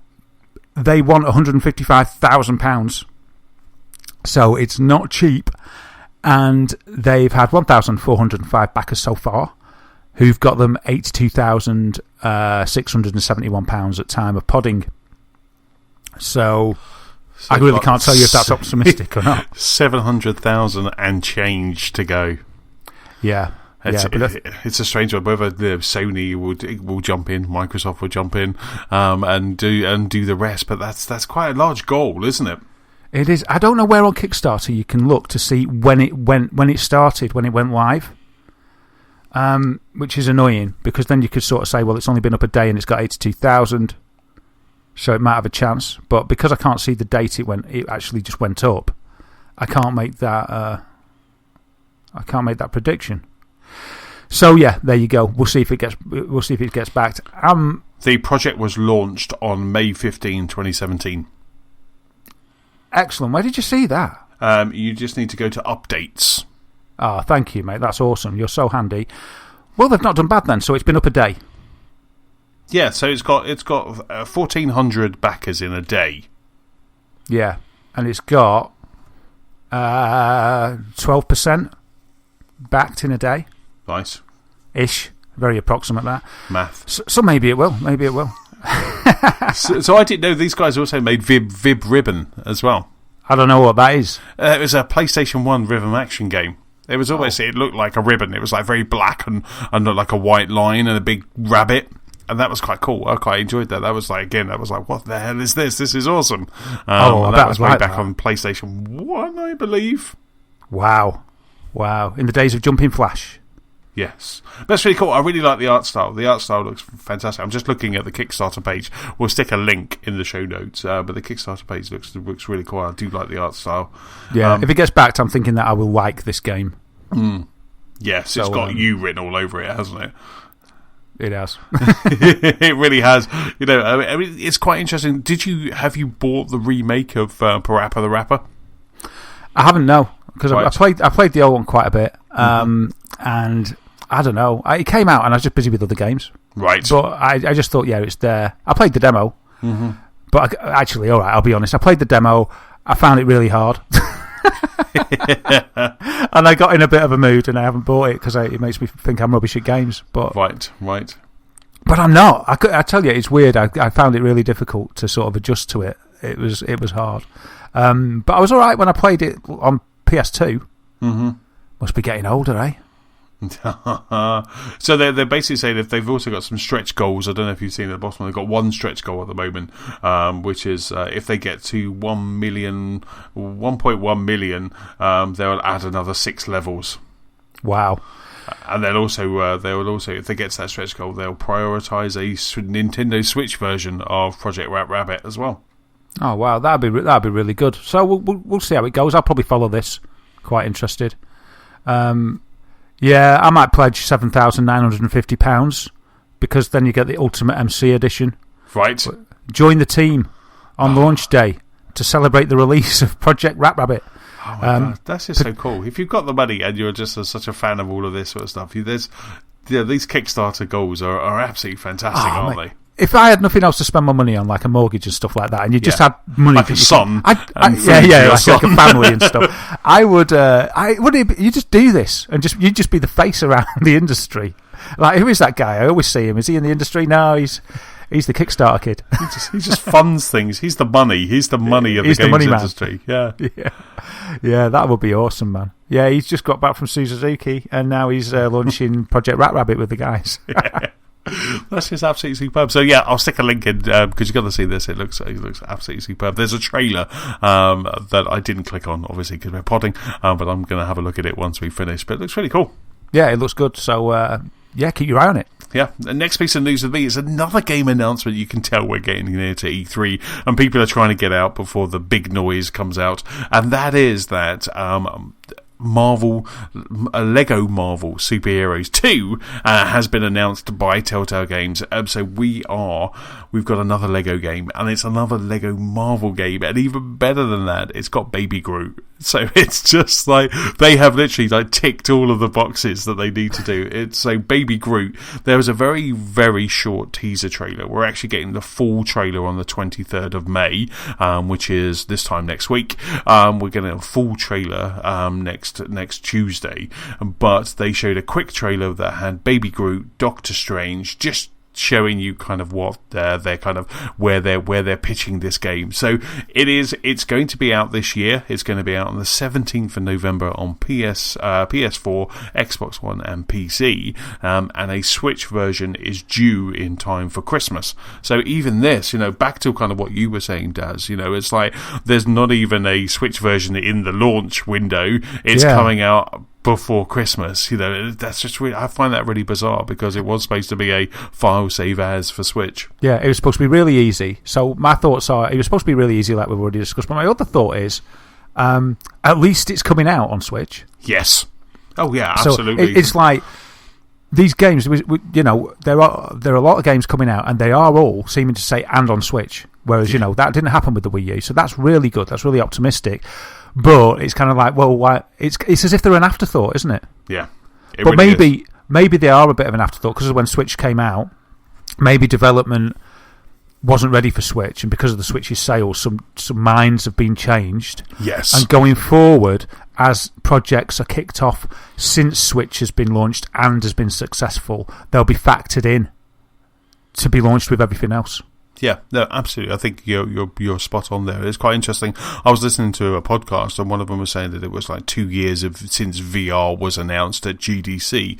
Like HTC Vive or Oculus was announced, and right then, you had a lot of people that was very interested in VR, and their games are just coming out now. So those people that were actually going, right, I'm going to develop something for VR once it got kind of announced properly, and that took a couple of years. So you're right. Maybe next year we'll start seeing the Switch version coming out at the same time, where now they could have, if you're TT Games, you want to make sure you got it out on PS4 and Xbox One, and as you say, you just sit on the fence and wait for the Switch and to see what actually happens. But now seeing that it's so selling by the bucket load, you now want your game there, so you're just saying to the guys, right, get the game out, let's get it ready, but we'll also start working on the Switch version. But this is a sequel to the 2013 Marvel game, which was great, which was absolutely fantastic. I loved it. It was fantastic. It just brings all of the Marvel characters, all of the movies, all of those together. So this is going to again source from that huge Marvel roster, and it's going to. So the villain of the piece is going to be Kang the Conqueror, which is really good. Someone who we haven't kind of seen before. So they're kind of going a little bit further down the more kind of well known of villains of the Marvel universe. And playable characters will be from all of the roster and also different timelines as well. So we're going to have Cowboy Captain America and Spider-Man 2099. So it's as a comic book nerd than I am, this is just these Lego games always kind of tick my boxes. But one of the things that I really did like was there was a couple of pieces of art that came out with it. So we had the trailer. I'll stick a link in the show notes to the trailers, but we had the trailer, a very brief trailer. We had the trailer, but we also had some screenshot of the different worlds, and one of them was from Skakar, which is where Planet Hulk happens, which is very similar to the Thor Ragnarok movie that we're going to see later on this year. So there was a picture of Hulk in his full battle gear from the pages of Planet Hulk. So for me, I was just like, I cannot wait to play that level. That's going to be absolutely fantastic. Wow. Yeah, I love Marvel Heroes 1. I thought it was a great Lego game. Absolutely adored it. I think the minute that I saw the Hulk transform, I was sold. I was just sold on that. Did you keep doing that? When yeah. Did you do? I think there was actually the achievement to keep doing that as well. Oh, brilliant. I'd forgotten about that. But as for Hulk having his own planet, I thought it was an accident that happened. A bit like... Oh, it's called Planet Hulk. That's the name of the graphic novel. That's the name of the storyline. It's not that Hulk... I thought they changed the story then and that Hulk came from a different planet or something. No. Hulk gets fired off into space by the Illuminati, which is a group of Marvel superheroes. And then his spaceship lands on this very rough planet where they're battling. It's like a gladiator arena. And Hulk, basically just is there and starts duking it out with everyone. It's a fantastic graphic novel, and one that I've going to reread because of the Thor Ragnarok trailer. Yeah, when you're saying that, then I was picturing Hulk in his armor. Sort of, yeah, that sounds really cool. Yeah, I mean, I'm quite surprised actually when this dropped. So we got a news alert that came through at our email. When I saw this, I was very surprised that we were getting another Lego Marvel game, because with Lego Dimensions, they can do all of this in Lego Dimensions and also kind of charge for each chunk of that. So I'm still surprised that we're getting... I thought once Lego Dimensions kind of found its feet, I really thought that was the end of these big Lego games from TT Games. Yeah, I thought that as well, but I think what may have happened is that the audience for the Toys to Life platform would be mainly children. I'm just guessing, and that they've discovered that there's a whole other audience that they can get with the adults that will still buy these. Yes. So they can sort of hit both. Yes. I'm presuming anyway, because if they could just do it all by monetising the Toys to Life platform, I'm sure they would. So I just think that there's a wider audience, and it's like, well, yeah, we can get the children with this, and we can get the adults with this. Yeah. And they'll probably get the children and the adults with this one. So there's probably people from both sides that just stick to one. And then there's probably, guys that will buy both if they bring them out, real fans and stuff. Mm-hmm. So it's got to be that, because, they don't just do it for the good of our hearts, though we'd like to believe they would, or that they do. They don't go, do you know what would be really cool? Do you know what everybody likes and loves? They love that Marvel game. Let's bring out a sequel. But yeah, I was reading Anthony Chestnut's Facebook the other day. He said he'd really love the Lego Marvel Superheroes 2 game. Make it so. Let's make it for him. But yeah, though, I cannot wait for this. This is going to be awesome. And again, it will be one of those games where you in our household we'll play those games. Nicola more so than me kind of always maxes them out. But I would love to play that on the Xbox for some cheap Cheetos and also for a great game. But then on the Switch, I'd happily. I've done that before with a PlayStation Vita version of Batman. So the Lego Batman game, I played that on both on both Xbox and PS Vita, because I just enjoyed it so much. It was a great game for when you're travelling around. So this is almost a double purchase for me. Yeah, absolutely. Really good fit on Switch multiplayer. Good fun. Yeah, good fun wherever you are. Yeah, you're in a restaurant, they're taking a while to deliver the meal. Little bit of Lego Marvel on the Switch. Be very good, very welcome. Yeah, while you're waiting for your big tomahawk steak that's taking years to come, you could just kind of whip out the Joy-Cons and off you go. Yeah, no longer do we have to regret ordering the food that takes a long time. I'll have the Chateaubriand. Yes. Oh no! Oh, sorry, I didn't order it before, but I will have the souffle. I don't mind waiting half an hour for it. Yeah, I don't mind waiting for the steamed buns to steam from scratch. Just call me when they're ready. Now it doesn't matter. I'll be here. It doesn't matter. Oh, superb! Right, next piece of news, chap, is with you. It is, and let's just get it out of the way now. 343 Industries have said Halo 6 will not be at E3. Oh, dagnammit! So there. They've said it won't be. When asked if it'll be at Gamescom, they said definitely not. Definitely not. This was from community manager Brian Gerard. He confirmed it on Reddit. He said, nah, we're not going to be at E3. They'll have something, a little something at E3. That's rumoured to be something about Halo Wars 2. But nothing about Halo 6. Oh man, that is just that's so sad. I really thought they would not say anything, and then at the end of the conference, we would just get the monks out. Yeah, it's always good when the monks come out, but I actually think it's a good thing. Right. I think it's a good thing. I'll tell you why. Right. I think Halo needs a bit of a break after 5, for them to have a good think about where they're going with it. They've already said they're going to sort of double down on Master Chief, and that's good. They obviously listened to my thoughts. But why I think it's a good thing, I think we could do with a little break so that they can work on it, make it better, make it the best that it can be.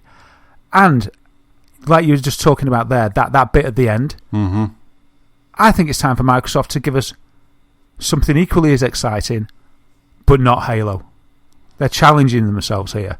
It's like they're not taking the easy road. They could just walk out Halo 6, get a round of applause. But that's kind of passé these days. They've done it a lot. So isn't it fantastic to think of what they're gonna drop that curtain with? And that's exciting. You're not excited about that, are you? You want Halo. No, absolutely. I know exactly what you mean, and I know how you have that kind of hunger for new stuff. You want new IP, and I know kind of new IP kind of gets your mojo going more than kind of a rehash of something. And I know it doesn't. I'll just interrupt there a little bit. It does when it gets stale, in my opinion. If I start to think it gets stale, then I go off it. But if things are repeated infinitum, but kept fresh, then I'm quite happy with it. But personally, I felt that Halo 5 just felt that it was starting to stagnate. Well, I felt it with Halo 4. 3 was a bit of a pinnacle. Right, I'll give you my Halo opinions, right? You won't like it. I loved the first one. Yeah. I didn't like the second one. No, I agree with you there. The third, because I didn't want to be that blooming arbiter. Yes. I wanted to be Master Chief. There's a theme here for me. 3 is probably my favourite because I just loved the end sequence so much because it was a nod to the end of the first one.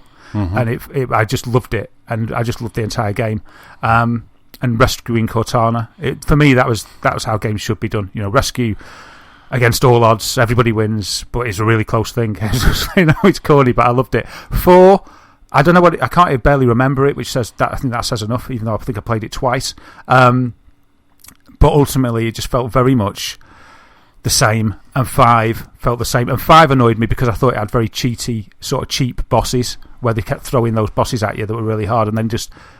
It felt like the end of a fighting game where they do that thing where the guy can just be anybody out. He's not a new guy. He's just a guy that can turn into any of the other guys. But what they did was they just sort of kept giving you the same boss. And then towards the end, they just gave you 2 of those bosses and then 3 of those bosses. And I was like, blooming it, this is so uninspired. And as I've said many times, and I don't want to dwell on it, I want more Master Chief, personally. That's what Halo's about. So that's my little chronology. Sorry to interrupt. Now, I wonder, right, Microsoft are devious little munchkins. I wonder if there's no Halo 6 coming at E3, but we get ODST 2 or something like that, there, because at the end of 5, we had those two squads joined together, didn't they? Yeah, we had the two squads joined together. So are we going, maybe they'll give us a squad-based game. Maybe we're still going to get a Halo game, but it won't be Halo 6 while they work on that. It may depend on how well the multiplayer strand of Halo 5's going, because if that's buzzing and full of community and full of players, and more importantly from a business point of view, abundant with microtransaction purchases, they may think that it's better just to rest it, just to leave it, instead of trying to either split that community. Because if they bring something like ODST out, either it would split the guys that are playing Halo 5, or they'd all migrate over to it, wouldn't they? Mm-hmm. But what Microsoft wouldn't want to do is to reduce the size of that playing community. If it's, I've got no clue whether that's a thriving community or not.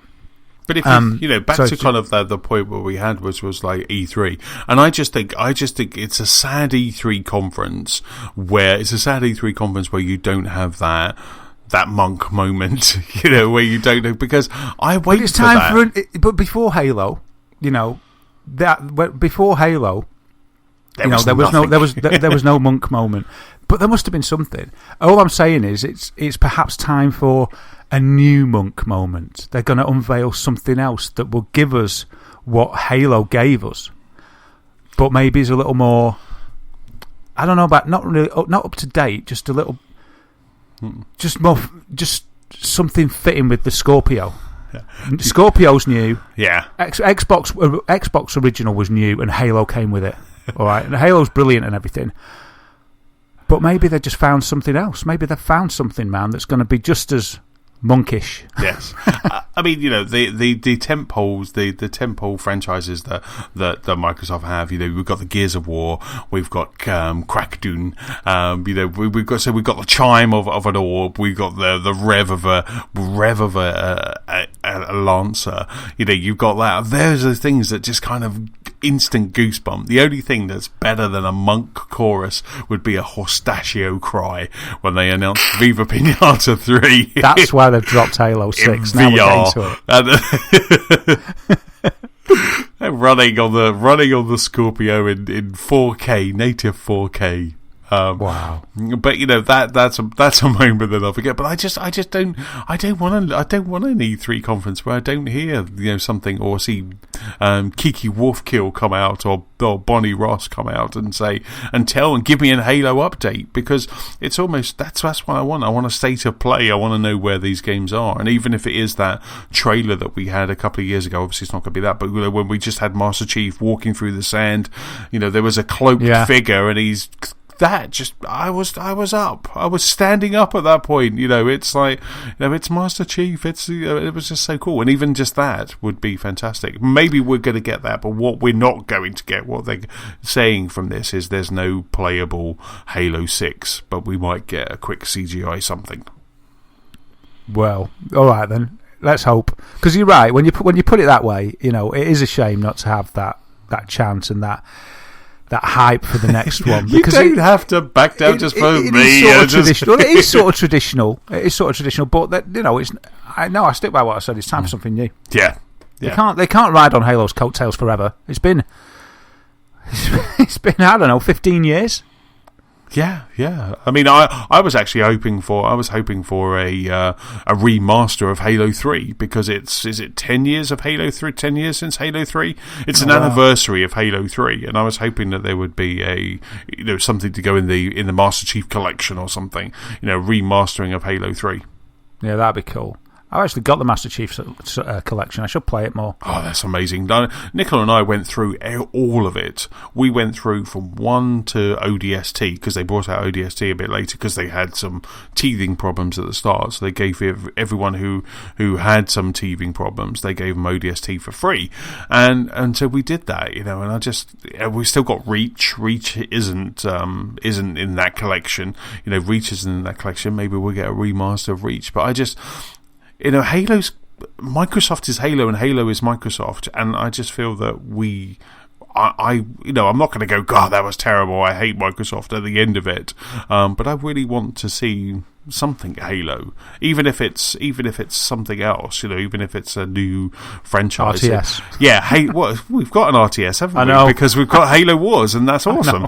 Whether it's a racing game, it's Master Chief Racing, and it's now a Warthog Racing, a kart racer. Well, we've got Warthog Racing. That's Forza Horizon. It's just like, got it. See, it's so ingrained in its DNA that just not having it just kind of makes me sad. And one of the things I didn't stick in the show notes, and I really should have done, was that Frank O'Connor, who was the head of 343 Industries, he actually stepped down, didn't he, this week? Oh, I missed that. Yeah. Crikey, did he? I just talking about it, kind of, there's a new head of 343 studios now, or industries. So Frank O'Connor stepped down. Wow, interesting. Any reasons, or is it just a statement of that's happened? I can't remember. I wish I'd read the story. That's all right. But yeah, I think it's really interesting that you're sort of. It's weird because we've both got affection for Halo. But we're both looking at this announcement in so different ways. It's because you're. I mean, because I've loved Halo. I mean, I got so excited, goosebumps. Sort of brings a tear to my eye when I saw some of the trailers in the past and stuff. You'd hear that piano as well as the most ding, ding, ding, and it was like, oh, Claire, I'd grab her and I'd be like, oh man, this is amazing. But like, it's so strange because you're like totally disappointed at the prospect of a conference without Halo, and I'm sort of thinking it could be a good thing. It's strange, isn't it? It's but either way, it'll be good. Absolutely. Last year we had Halo Wars, didn't we? Last year we had Halo Wars and that amazing CGI trailer from Halo Wars, and that's all you need. It's just like, here you go, we're going to just show you something, and that would just be that would just be fantastic. But I mean, we're not near our E3 predictions yet. We've still got couple of weeks and change before we get to that. But something I will stick a link in the show notes, and I'll repeat this when we get closer, is that Kotaku have got quite a cool little table showing us all the E3 press conference times. So these are London times, so these are GMT, but it does have, and I'll stick a link in because it does go from PDT all the way down to New Zealand time. NZST, New Zealand Standard Time. So we've got, again, this is in GMT. We've got the 20th. So at Saturday, the 10th of June at 8 o'clock, we have EA's press conference. That's now on Saturday. E3 now starts on the Saturday. Is that AM or PM? This is So this is PM. So that's PM. So at 8 PM on the Saturday, we've got EA. At 10 o'clock on 10 PM, again GMT, on the Sunday, we've got Microsoft. Cool. At 3 AM, we have Bethesda. Oh, okay. We then have at 6 o'clock, this is on the Monday now, so 6 o'clock on the Monday, we have the PC Gaming Show is back. All right, and is that AM? This is PM. Okay. And then Ubisoft are yet to give us any details whatsoever of whether they're having a conference or not. So they're a big question mark. And they're too busy fighting against being taken over by Vivendi, aren't they? I suppose. Exactly. And then Tuesday at 2 AM we have Sony. So 2 AM we have Sony, which I'll be up for and donning my VR headset, hoping that it's going to be broadcast in VR. Front row VR seats for you. Exactly. And then 5 PM on the Tuesday we have the Nintendo Spotlight. Okay, cool. So all right. It's a whole. So we've got Saturday, Sunday, Monday, and then Tuesday. So we've got a whole big kind of build up to E3. They're kind of very spaced out this year. So obviously, hopefully, Ubisoft will be somewhere in between the PC Gaming Show and Sony's conference. Yeah. Did you mention the EA one? Yes, that's Saturday. So EA is Saturday at 8 PM. Wow, I wish it was all on one lovely long day, one after another. Yes. Well, I normally like that Monday. It starts off. Last year it was 5 p.m. was Microsoft, and then it's 5 p.m. Microsoft, and that went through to like kind of 6, and then there were some of the podcasts or some of the news outlets had a bit of a breakdown, and then you would not break down themselves, and then mixture of both. Yeah, and then it would go into, and then you'd have a bit of a wait, and then you would go into EA, and then it would be Ubisoft, and then I'd watch an episode of Game of Thrones, and then I would just be sitting there waiting till 2 a.m. to watch the Sony one. And I loved that. That was just such a great day. Now it's going from Saturday all the way through to Tuesday afternoon. Yeah, I'm not sure I like it being elongated all through the week. I like it to just hit you, and the hype just rises, and the excitement rises to fever pitch. Yeah, I don't like the thought of like coming down and then the next one and the next one. Just get it done, like ripping off a plaster. Bam, bam, bam, bam. Just like the Eurovision Song Contest. Just have them all in the same hall. They all come on one after each other, same audience, and then we vote for the winner. We all vote. Oh, that'd be amazing. And then we make them fight. No, so that's so it's a bit befuddled the way I went through that. I'll stick a link to the Kotaku article, and then we'll have some more of that detail kind of when we get into June, because we're about a month away, aren't we? We are indeed, yeah. Wow, not long now. I love it. I love E3. It's such great fun. E3. It is. So then the last piece of news is with me, and it's still kind of with Microsoft, and this was an E3 announcement a couple of years ago that they were remaking Phantom Dust. That game that everybody wants and loves, Phantom Dust, or the game that no one's heard of, Phantom Dust. So anyway, yesterday on Aaron Greenberg's Twitter, so this was Monday the 15th, he announced that Phantom Dust is going to be available tomorrow, the 16th of May, time of recording. And he says it's going to be launching tomorrow on Xbox and Windows 10, and it's going to be launching for free. So they are putting out Phantom Dust today for free on both Xbox One and Windows 10. A few weeks ago, I saw a bit of fuss about Phantom Dust, and then after thinking, why haven't I ever heard of this, and then reading up about it, that it's had a long... it was an old favourite that apparently everybody wanted it to be redone. Yep. I don't remember it. But then when I saw what they'd done as remastering it, I was kind of like, oh, okay. And to give it away free, I think it's probably the best plan that they could have done. Yes. Because it's just so, I don't know, PS2.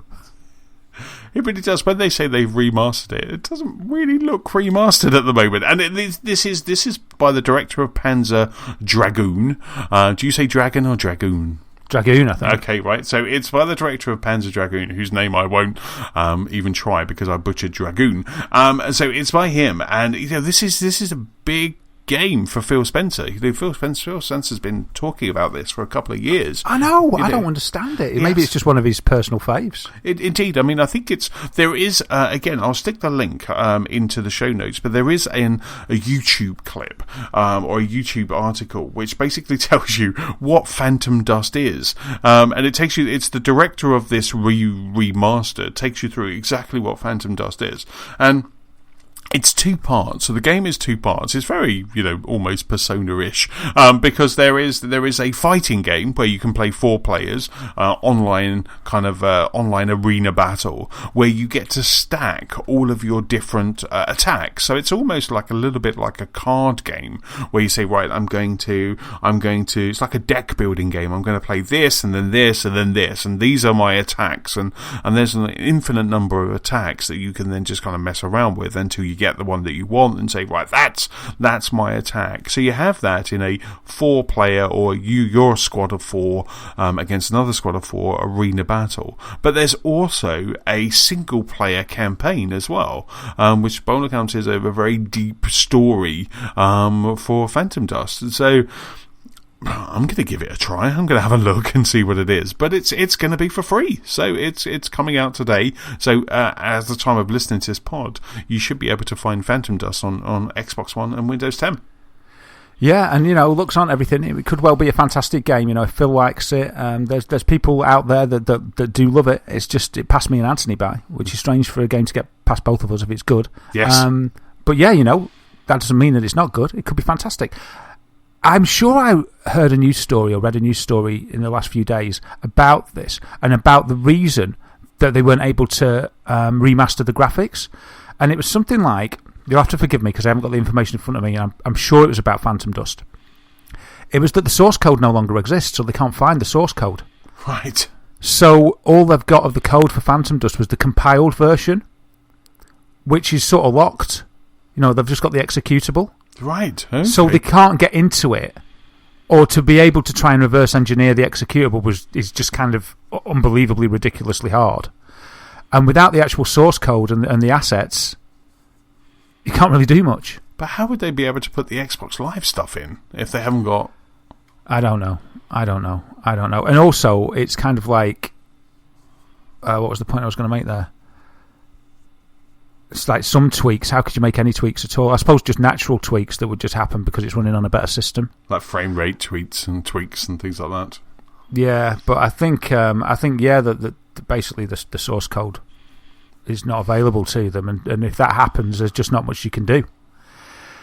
Which reminds me of another story I saw for a game. It was like a guy found the source code. He bought a game. He went to a car boot or something, and he bought a job lot of discs. It might have been from eBay anyway. I forget the game, and he got this job lot of discs, and inside it was like a gold master disc of the of the assets or of the uncompiled code, the source code for a game. Yes. That's still going. It's got a community and stuff, and basically he gave it to, I think it might have been Bethesda actually. I think it was because he's been invited along to like the big conference for that game, and that game is that's right. And he got berated by all his friends, in the community on Reddit or whatever, saying that he was a traitor, and because they wanted him to release it to the community so that they could mod it and do their own mods with that source code. But he did what he believed was the right thing. StarCraft. He found StarCraft, and he's now been invited to BlizzardCon. And they sent him a load of stuff. I bet they did. They sent him a load of stuff. But he paid the price because he got like mega flamed for people calling him, you can imagine, can't you, all the names under the sun for it, that he was a traitor to the community, and much stronger and more colourful than that, I can assure you. But yeah, he found this piece of source code and sent it in and has been rewarded. But I believe for Phantom Dust, they're not as lucky. So get looking in job lot disc boxes, and if anyone can find the Phantom Dust source code, then that would enable the developers to be able to remaster it properly, and everyone would be happy. No, I think he did the right thing there, don't you? I do. I think that's right. I love how the disc is labelled StarCraft Goldmaster source code. It's like fully labelled up properly. I thought it would be in like a Sharpie. It would be, but it's actually like a properly printed label. It's quite cool. They printed it. I love how we go from one story to another. So much news, and I thought it was a slow news week. But anyway, that's it for the regular news. So it's now the time that we head over to the VR's new desk for all the latest in VR. VR desk. Yes, here we are on the VR desk once again. For all, as Anthony just so kindly told us, all the news in VR. So the first piece of news is, and this is exciting, and we'll get this out of the way as well. This is a good one, Anthony. You're going to be happy with this, I think. Right. There's been a big conference called Build. Yeah. Microsoft have bbeen there talking about all sorts of VR stuff, and quite exciting stuff, really. But what they said, who was it said it? Alex Kipman, who's the Microsoft Technical Fellow and the chief inventor of HoloLens. You'll have seen him. He's the guy with the long sort of brown curtains, sort of long hair. You'll have seen him demonstrating HoloLens, I'm sure. He was at Build, and he said Holiday 2017 is going to be phenomenal. We have a product lineup that customers really want. I hope you tune into E3 to learn more about Windows mixed reality content for this holiday. Ooh. So yeah, he's well excited. I suppose he's going to say that, but that's a pretty bold statement, isn't it? Mm. So we're saying it's funny because I read this and I was thinking it's really amusing that I'm reading Microsoft saying tune into E3 because they're calling their VR and their AR, they just call the whole lot mixed reality now. But it's Microsoft that are saying E3, come to us for your mixed reality. Wow. Not Sony. Wow. Because you've been saying, we've all been saying, we hope Sony's going to come out and front up about PSVR and give us some content. Microsoft haven't even got anything for the console, but they're saying, E3, they've got a lot lined up. So that's really exciting. It makes me very excited for what they're going to say at E3. So they also talked about some other stuff. They've announced that what Microsoft are doing is they're sort of allowing other third parties to bring out HMDs using their technology. And we've had the announcement that you can now pre-order in US and Canada, and if you're a developer, you can pre-order one of their new headsets.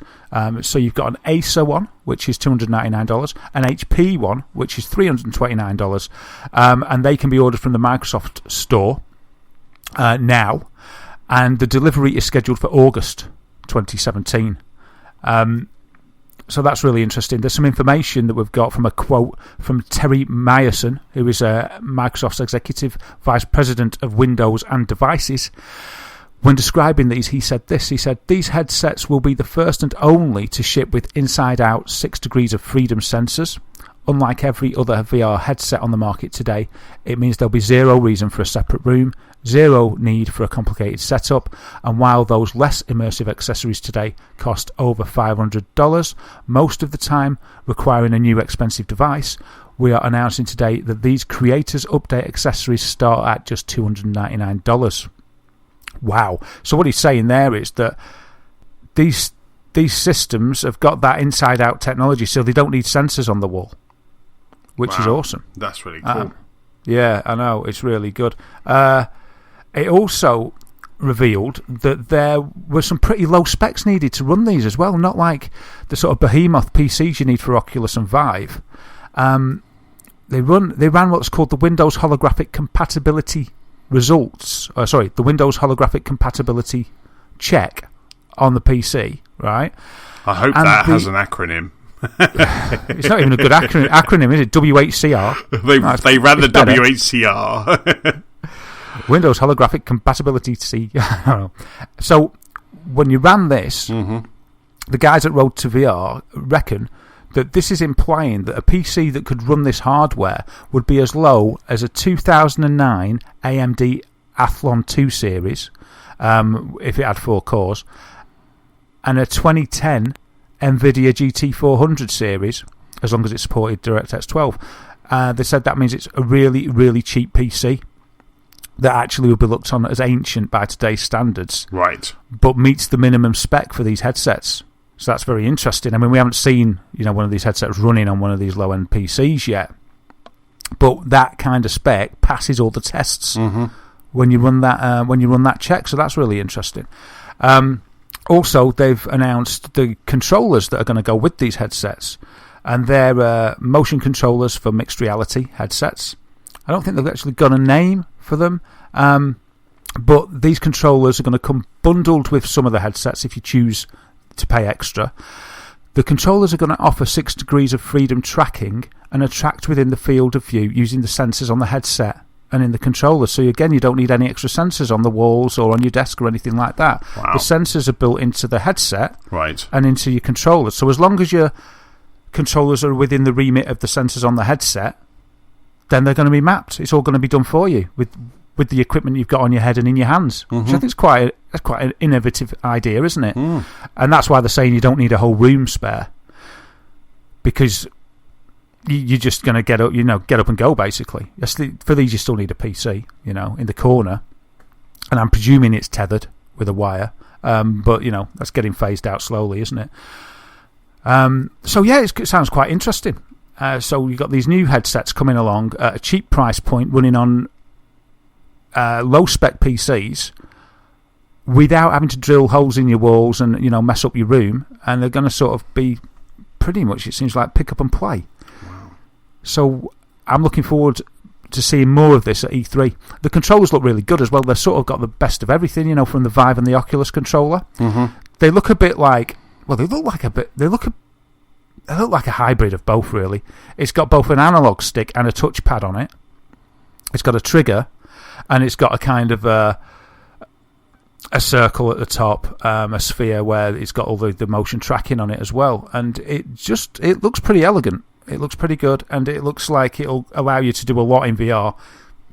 I think having that analog stick on there, I think that's a really good touch. So we will see. I'm sure at E3 we're going to get some good demonstrations of these controllers in use with these. I'd say between the phone offerings, your Gear VRs and your Oculuses and your Vives, this is like a mid-tier thing, isn't it? About $300. It's probably less than mid-tier. It's cheaper than half the price of an Oculus or a Vive if you're spending $300. So yeah, we'll see. We'll see what happens there. I wonder if they're going to do that as part of the E3 conference, or whether they're whether their keynote, or whether they're going to do that separately. Because that's something as cool as that's going to need a lot of time to be explained, and it's going to take a lot of time up from that hour and a half that they have. I think it's going to be separate. I think they're doing a content creators presentation that'll be separate, and I think it's to do with this. On Windows 10 there's a content creators update for Windows 10 that's going to be related to all the things that they're going to announce. So it's an extra conference for you to watch. That's so cool. I have to fit that into the schedule. And they don't say anything about Scorpio, about this kind of mixed reality headset working on Scorpio. No, nothing yet. I guess they won't yet, will they? They'll save that for E3. But from the specs, it looks like it run off Scorpio easily, run off Xbox One easily. Oh, from the specs that we're getting here. Also, there's something interesting during these presentations. They did a quick sort of sizzle reel, and there was a clip in it that looks like they revealed some. As we were talking about Xbox VR, this was a clue actually. I say there was nothing, but there was this little snippet. And it wasn't mentioned, it wasn't like sort of referred to or alluded to at all. It was just in the clip. But DualShock has posted a little news story about it. And they've got a picture of it. And it looked like a visualization of what the mixed reality space would be like on Xbox Live. Very much so. And it's kind of like a lounge area where the avatars are all sat together and where you can chat and play. Wow. Just like a chat room, but your avatars are in the chat room. Oh my god, that would be so cool. And the screenshot looks pretty good. You see, PlayStation Home was abysmal, I thought. It was just a concept that it had great intentions, but it didn't seem to work. But I think that something like PlayStation Home in a VR, if they brought that out now with PSVR for PSVR owners, I think it'd probably have more legs than it did. But this reminds me a little bit of that, but in a good way. In a good way. And it just looks kind of interesting. It's got a guy avatar and a girl avatar, and it looks like the guy stood up, she sat on the couch.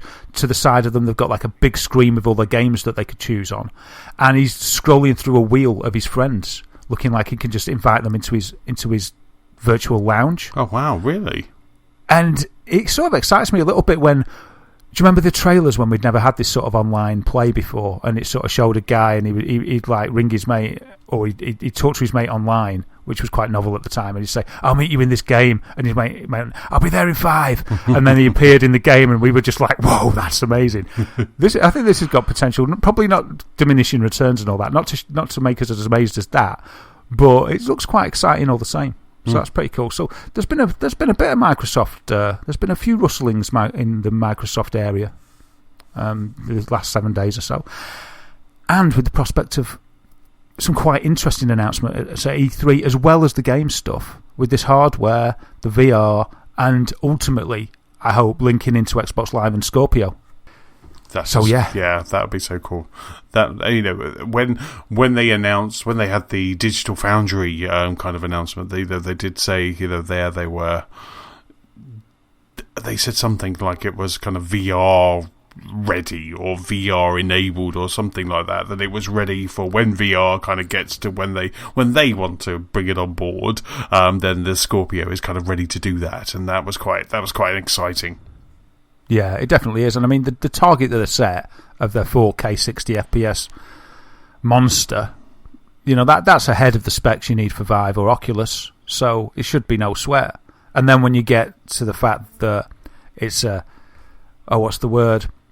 It's like the PlayStation consoles are sort of set in stone hardware, aren't they? Standardized hardware. I think standardized was the word I was looking for, which gives you extra benefits of performance and stuff because it's all on an even playing field. It's kind of like, wow, this could be really good. But yeah, more reason to be excited about E3. I think I said that it would be separate to talk about these headsets and this hardware, these controllers, but because it does link back in, there may be a bit of crossover from both. Maybe at the end of the Microsoft conference they'll say, they'll do a quick thing and they'll say, if you want to know more, head over to here and watch this conference because we're going to have more on that or something like that. Yeah, also, don't forget, Microsoft also do like the Fan Fest thing, and they have like people kind of coming in early to kind of play all of the stuff, and so there could be that. They could have that. They could hire a loft somewhere in LA and kind of do it there, couldn't they, and make it all kind of hipster and cool, and live stream that. You know, there could be those kind of announcements maybe before, because what they don't want to do, again, it's about the reason why they're in the Sunday on the Sunday is because they've got a message that they want to just kind of permeate for a couple of days before Sony come in with their message. So, you know, I would think that they will probably try and get that out first, and then after that they'll be like that, and then, as you say, kind of after the E3 conference, they're like, now kind of go over there and play it, and there you go. You get your mixed reality demo right there and then. Yeah, and everybody's got an HMD under their seat. They'll just be, you get one, you get us. The Oprah, Phil Spencer becomes the Oprah Winfrey of gaming, you know. And hopefully, if they do have the headsets, they won't be tethered to a demo girl like Nintendo did that year with the 3DS. Do you remember that? Where they actually they had them tied to a demo person, and there was all these kind of scantily clad girls with a 3DS attached to them for people to play them. So hopefully it won't be that bad. That's just weird. It really was. It was a bizarre thing. That is really bizarre. So we'll best move on because I can't get anywhere good with that. Next story. So the next story is for Vive, HTC Vive. If you haven't got the money for a Vive up front, but you'd really like one, good old HTC Vive are offering a finance option for the Vive now. They're offering it for £34.84 a month. For 24 months. Wow. You've got to pay shipping on top of that, which is probably, I don't know, 30 quid. I don't know what the exact price for that. But it's not interest free, which is a bit of a bummer. 9.9% they're going to charge interest if you took the finance route, which is a shame. But it's a good way for people that haven't got that cash just sitting in the bank, but they can afford the monthly payment and they'd really like to get on board with VR. It makes it easier, doesn't it? Yes. But what you would pay, if you bought it outright, it would be £759. If you go through the financing, it means you'll pay a bit extra. You'll pay £830. So you'll pay £70 more for the privilege. Mm-hmm. But, you'll have a Vive, but you won't have paid for it for 24 months if you did the monthly payments. Let's think where we're in. I suppose you'd just be time. You finish pay for it, and you'll probably just be around about time for Vive 2. Yeah, exactly. So it could work out quite well. It works out well as long as Vive 2 doesn't come out while you're still paying for it. That'd be good. You just sign yourself away for 24 months. Vive 2's around the corner, and you're like, oh no. You just finish it, and you're like, yeah, you could have got it for like £5 more a month. You could have been on the new one. But I think it's quite nice. Yeah. But I think it's a really nice gesture. But what confuses me is you just get an interest-free card or something. I don't know. There must be other ways to do it. But it's nice that they're doing it. So moving on, there's a new all-in-one headset that's flown through its target on Kickstarter. I need your help again probably to find out the day this went up. It's got 32 days to go. It's called the X-Chimp AI1 all-in-one. Oh, that's what AI1 is. There's an acronym for you. AI1. It's the X-Chimp all-in-one VR headset. And it's got 32 days to go, and it's already at €74,587. Wow. Yeah. Of 37,500. Oh, right. So it's doubled. It's more than doubled its target. Where did you go to find out? You went to updates, didn't you? Updates, and then you go down to the bottom of the tree, and then this was the 2nd of May. Oh, okay. So 2nd of May. So this has been 14 days, and it's more than doubled its goal, and it's got 32 days to go. So this is doing really well. And the good thing about this one, it's called the all-in-one headset for a reason. That's because it doesn't need a computer to run it. But also, they had to think about the negatives of VR. Right. So what they thought, these guys, what are the negatives? The negatives is the price. And the thing is, they thought the expensive ones give a really good sort of fidelity. Mm-hmm. But then you've got a lot of extra stuff. You've got a PC, you need the space and the price. Okay, so that's a load of negatives, really. And then the other thing is they're quite heavy on your head as well, because they've got all the technology in the headset. What they did there is they thought, what we'll do is we'll make the headset itself really light, and we'll put all the technology in, it's like a remote control. So they put the computer that runs it in a remote control that you hold in your hand, but that remote control also allows you to navigate the VR world. Wow. So it's sort of a control pad, but that's where all your processing power is to run it, which is pretty cool. They've also tried to do is make it a really competitive price for ownership, but while giving you the best sort of resolution that they possibly can, way above sort of your mobile options, but obviously a little bit below, your Vives and your Oculuses. So it looks really interesting. They're using what they call a QHD screen, which is quad high definition, and that is a screen of 2560 by 1440 pixels with a 5.5 inch display, which is twice the density of Full HD, which is a 1080. So it's a 1440 screen. That means probably, I presume, that'd be like 1080 per eye. I'm thinking. They're saying it's sharper than most of the high end VR resolutions. 7-hour battery life, so you can just carry this around with you in your bag, and it's got 7 hours runtime, so you could be on a flight, pop this on your head, and you couldn't walk about obviously, but you can enjoy some VR experiences for pretty much most flights, couldn't you? And just enjoy whatever you fancied. It's going to come with some software pre-installed. They've worked on the whiteness. And it just sounds pretty good. So we'll keep our eye on it. There's a Kickstarter here that's got more information. It's got a little video as well. I'll add it to the show notes if you're interested on new headsets that are coming along. It's probably worth a look. But I like the idea that they just thought about the sort of weight on your head.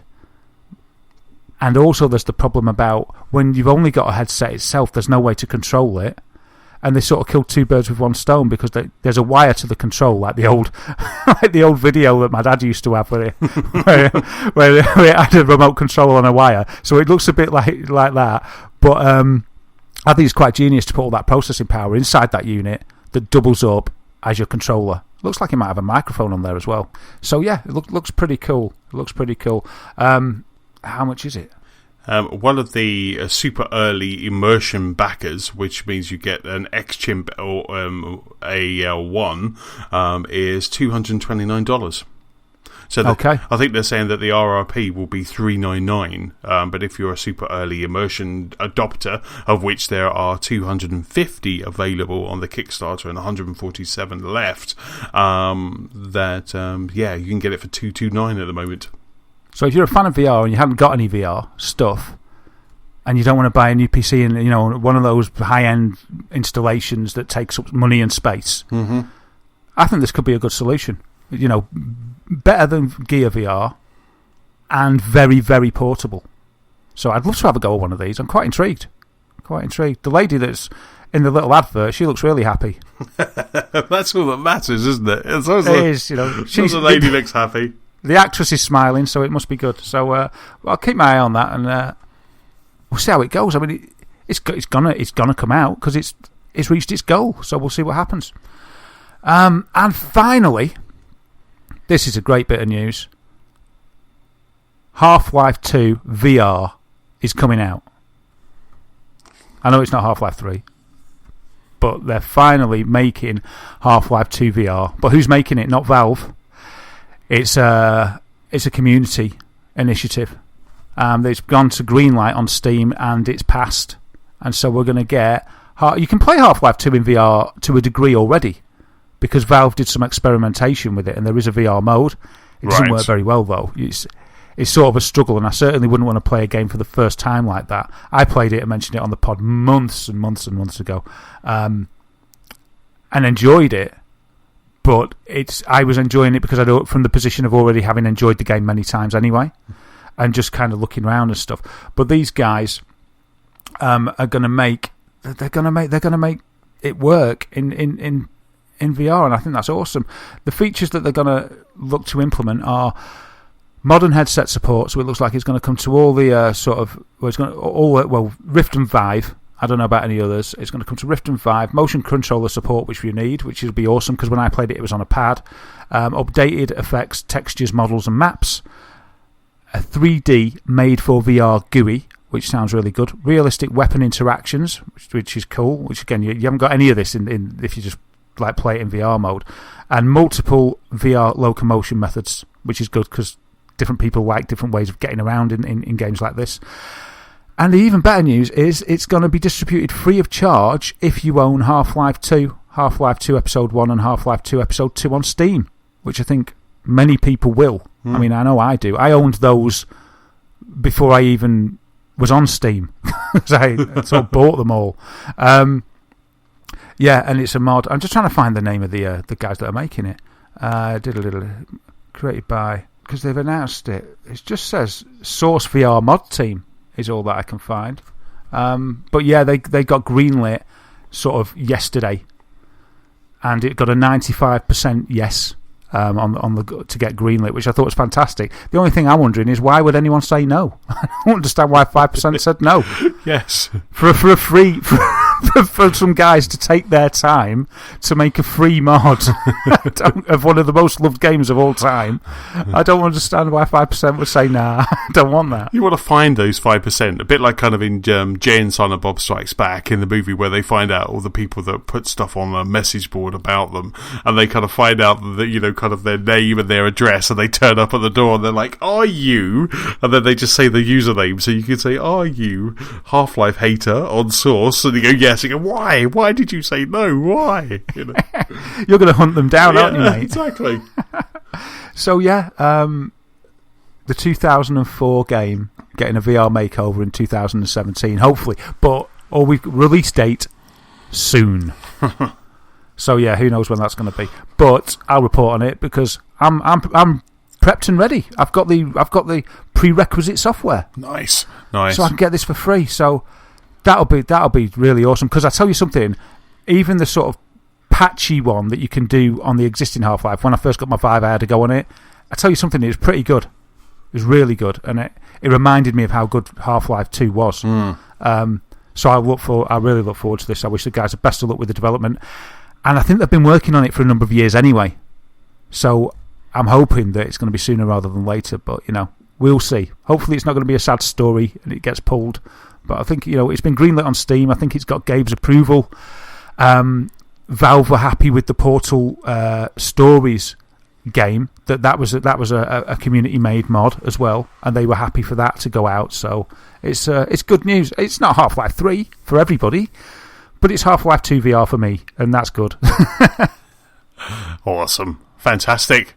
Superb. And that's about it for this episode. Huge thank you for listening. Don't forget you can keep up with us at gamersoflostspark.com. You can also find us on Facebook, on Twitter, we're at LostSparkPod. You can also find us on YouTube and also the Gamers of Lost Spark PS4 community and Xbox One Club. Daz, where can we find you online? Yeah, you can find me as Wythermator on PS4, Xbox One and Twitch, Dazagamer on YouTube, and at Dazwitham on Twitter. Awesome. For me, I'm Chessman on Xbox Live and Nintendo Switch. I'm PS-Chessman on the PlayStation Network and Chessman UK on Twitter. Don't forget, if you have any feedback, please send it to our email address. That's feedback@gamersoflostspark.com. Also, if you're feeling generous, give us a review on iTunes. That's it. Right, time to rev up the Hot Wheels, Daz. Yeah, thanks for listening, guys, and here's to another 2 years, Anthony. Cheers. Same to you, sir. Bye. Bye.